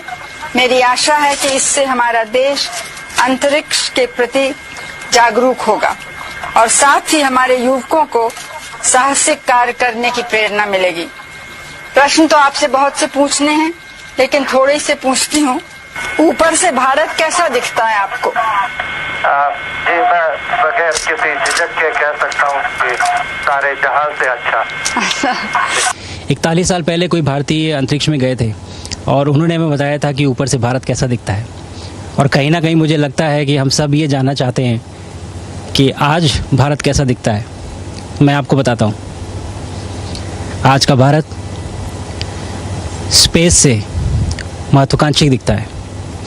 आज का भारत निडर दिखता है। आज का भारत कॉन्फिडेंट दिखता है। आज का भारत गर्व से पूर्ण दिखता है। और इन्हीं सब कारणों की वजह से मैं एक बार फिर से कह सकता हूँ कि आज का भारत अभी भी सारे जहां से अच्छा दिखता है। Now shifting our focus, Chelsea fans dipped themselves in blue after last night as Chelsea lifted FIFA trophy, defeating PSG in 2025.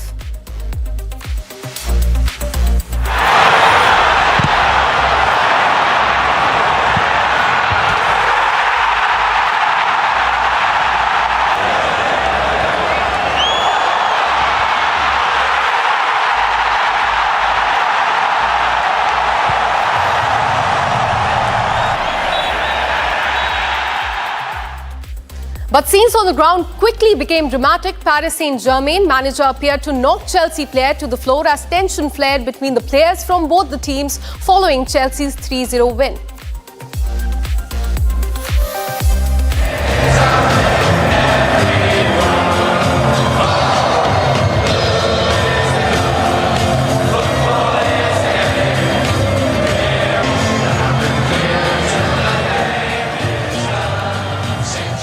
But it was Donald Trump who made headlines yet again for all the wrong reasons. In a rather awkward moment, Donald Trump remained at the stage even after giving the award and practically hijacked the entire celebration of the team.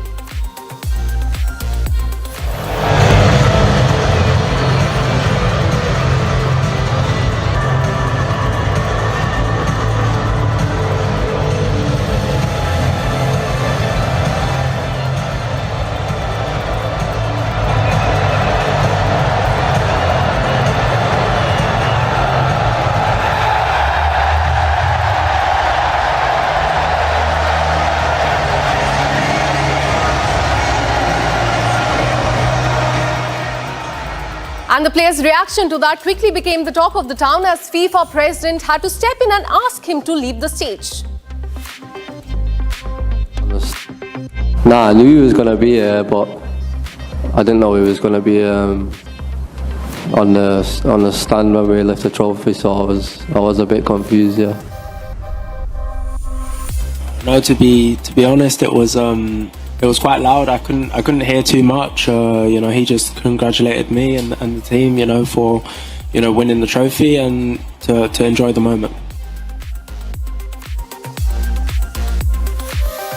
Nah, I knew he was gonna be here, but. And the incident went viral on social media with people trolling him and calling him a diva who has to be the center of everything. A few reactions also showed Donald Trump celebrating like he was the player, he was the striker, the whole match. One user even mockingly quoted Donald Trump. Now it is safe to say that the internet was in splits and the world-class reaction are on your screens.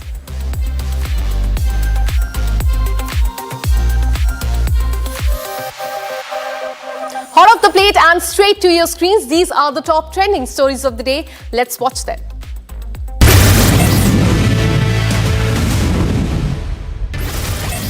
Badminton stars Saina Nehwal and Parupalli Kashyap have officially separated after nearly 7 years of marriage.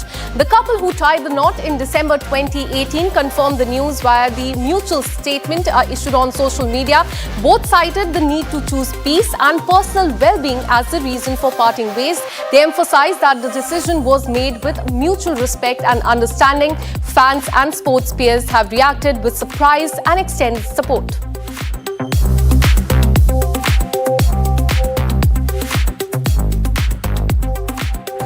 And Beyonce has officially retired the suspended red car after that mid-air malfunction that took place. And in the true cowboy Carter fashion, she rode into Atlanta on a massive gold mechanical horse. The new moment takes place during the 16 carriages and is already being called one of the most iconic visuals of the tour so far. Have a look at the visuals on your screen.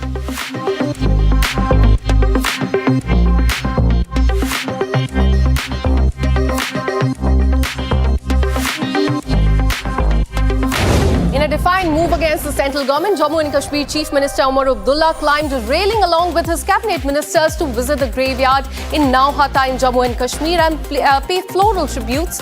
Now remember viewers, after Article 370's abrogation, the official holiday was removed. Several leaders from the ruling National Conference were put under house arrest in a bid to stop them from marking the Martyrs' Day today.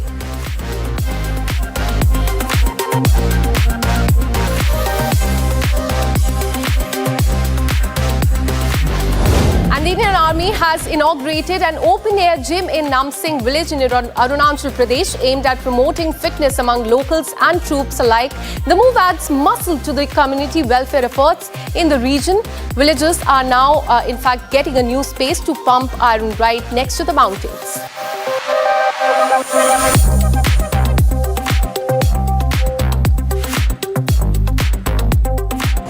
And Mohammad Siraj has been fined 15% of his match fee by the ICC for the conclusion of the play confrontation with England's Ben Duckett during day 4 of the third test at the Lords. Siraj fiery shouting at Duckett's face and pushing him after taking his wicket was deemed as a breach of Article 2.5 of ICC Code, which prohibits such actions or such language.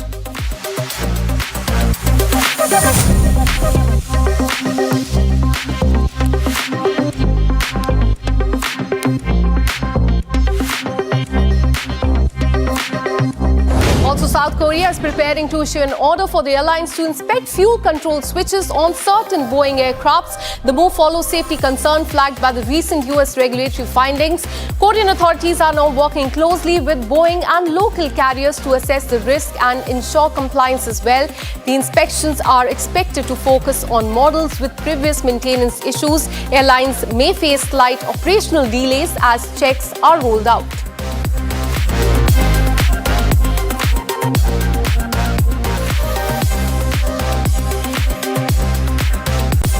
And wildfires have swept through Syria's coastal region, forcing evacuation and destroying vast stretches of forest in the country. High temperatures and strong winds are fueling the flames, marking firefighting efforts extremely, making it very difficult. Authorities have deployed helicopters and ground crews while appealing for international assistance as well. Several homes and farms have been damaged and the risk of further spread remains completely high. The UN is monitoring the crisis as emergency teams work round the clock.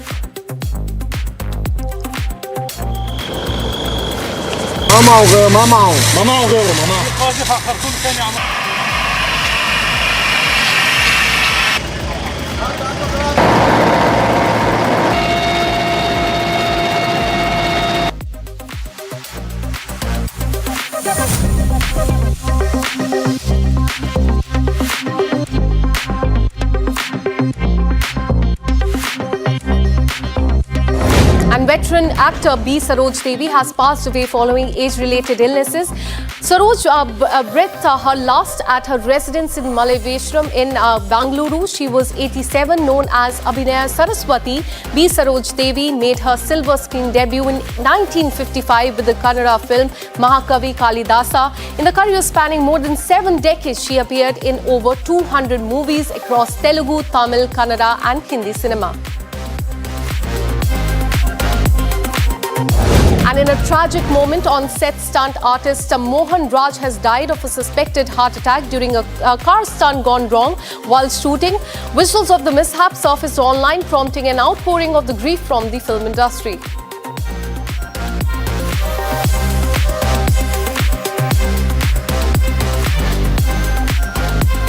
And Jannik Sinner stunned on centre court on Sunday, capturing his first Wimbledon title. The match featured the top two players in the world. Sinner's steady performance earned him his fourth Grand Slam win. Alcaraz had an early advantage, securing the first set with strong drop shots and the forehands.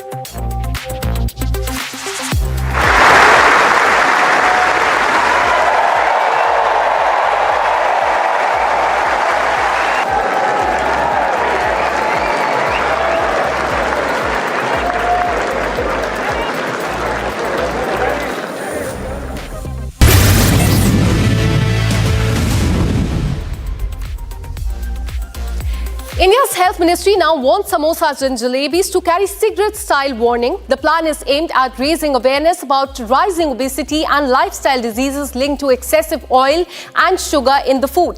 AIIMS Nagpur is already preparing to roll out oil and sugar boards in cafeterias and public spaces.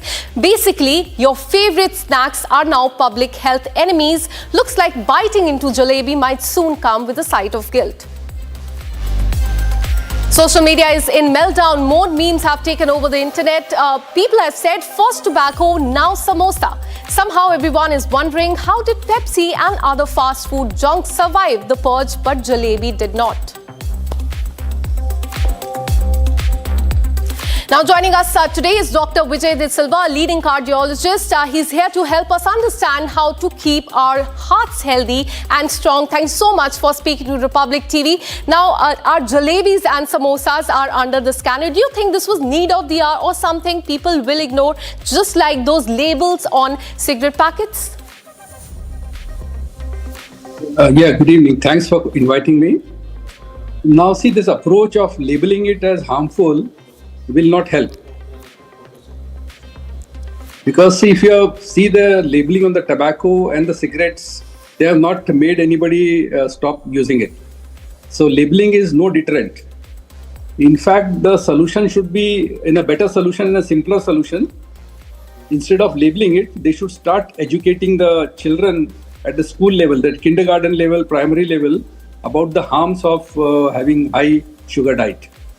And that itself will make a change. When these kids grow up, they will be empowered with the knowledge what is good, what is bad, rather than labeling a product as good or bad and everybody ignoring it. Say it has happened with alcohol, it has happened with tobacco, it has happened with cigarettes. Absolutely, and many are saying that on one hand this is under the scanner, on the other Pepsi and other junk foods that a lot of Indians consume, they are still not under the scanner by the Indian government, but jalebi and samosas will now be labelled as a health hazard. So what do you have to say on this? See, all the sweets, whether the Indian sweets or the foreign sweets or the chocolates or the ice creams, they are all harmful, equally harmful, and more so all types of sweetened drinks. Carbonated sweetened drinks, they are harmful for the health of the people. They do harm the health by increasing the incidence of obesity, blood pressure, diabetes, fatty liver, cancer of the liver. It causes also early dementia, early aging. All these things are associated with any form of sugar, whether it is in the jalebi or it is in the Pepsi. All are equally harmful. Any form of sugar in any formulation is harmful. Absolutely. It remains to be seen how this will be implemented. Thank you so much, Doctor, for speaking to Republic TV. Now, shifting our focus, talking about Atmanirbhar Bharat, we now have a story of INS Nistar from her commissioning in 1971 as India's first submarine rescue vessel to her reincarnation as state-of-the-art platform. Nistar is a living legacy. Watch the story of Nistar then and now as I bid goodbye. Good night.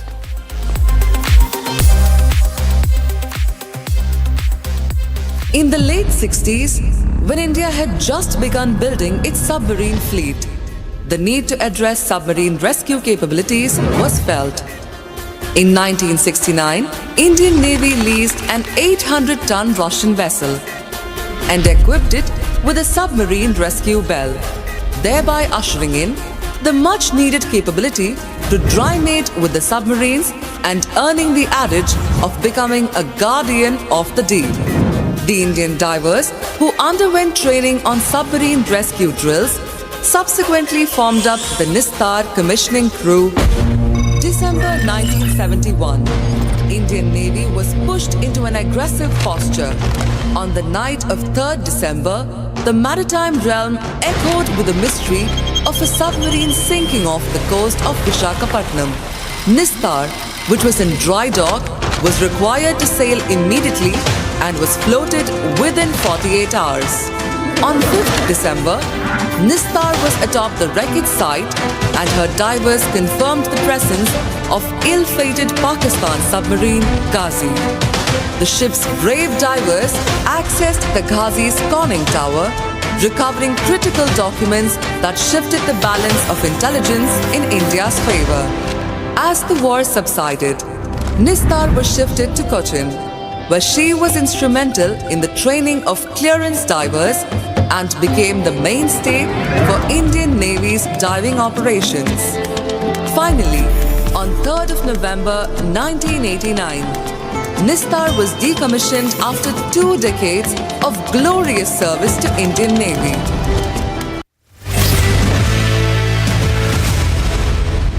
Co-powered by Century Ply Club Prime. Raho befikar. पैसा लगाना है तो century ply club prime पे लगाओ, डूबेगा नहीं, जलेगा भी नहीं, कोई खा नहीं जाएगा, धोखा नहीं देगा, ऊपर नीचे भी नहीं होगा, सेफ रहेगा, सिक्योर्ड में मिनिमम 30 साल का रिटर्न देगा। अब इससे बेटर इन्वेस्टमेंट है तो बताओ। सेंचुरी प्लाई क्लब प्राइम, रहो बेफिक्र। ये है सीक्रेट रेसिपी MDH का जीरा सिप जल जीरा मसाला। सिप सिप जीरा सिप जीरा सिप MDH का जल जीरा सिप जीरा सिप MDH का जल जीरा SIP. Hi, this is Chef Ranveer Brar. Guarantee you brilliance on behalf of IAHM. आधे बाउल दही में 4 चम्मच MDH चटनी पुदीना मसाला डाला, स्टर करो, पुदीना चटनी तैयार। MDH चटनी पुदीना मसाला।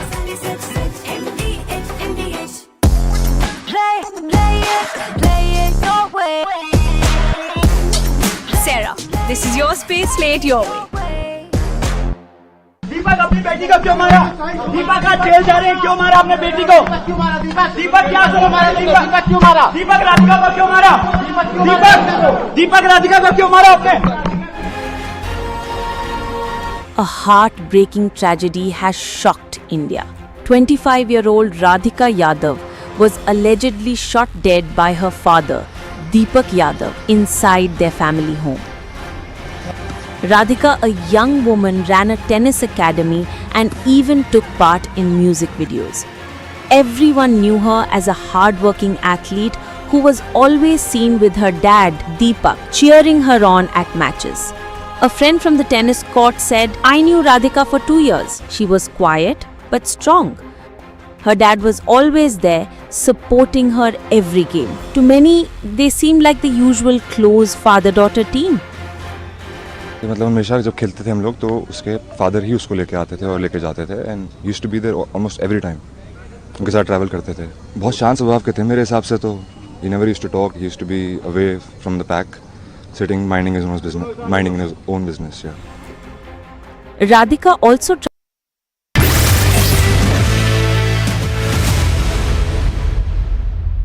Co-powered by Century Ply Club Prime. Raho befikar. Amity has been ranked India's #1 not-for-profit private university for 11th year, with top 10 ranked institutions in management, engineering, biotech, law, mass comm, telecom, hospitality, fashion and more. Yet another top ranking for Amity University. पैसा लगाना है तो century ply club prime पे लगाओ, डूबेगा नहीं, जलेगा भी नहीं, कोई खा नहीं जाएगा, धोखा नहीं देगा, ऊपर नीचे भी नहीं होगा, सेफ रहेगा, सिक्योर्ड में मिनिमम 30 साल का रिटर्न देगा। अब इससे बेटर इन्वेस्टमेंट है तो बताओ। सेंचुरी प्लाई क्लब प्राइम, रहो बेफिक्र। MDH की देगी मिर्च, देगी मिर्च का तड़का, अंग अंग फड़का। MDH की देगी मिर्च,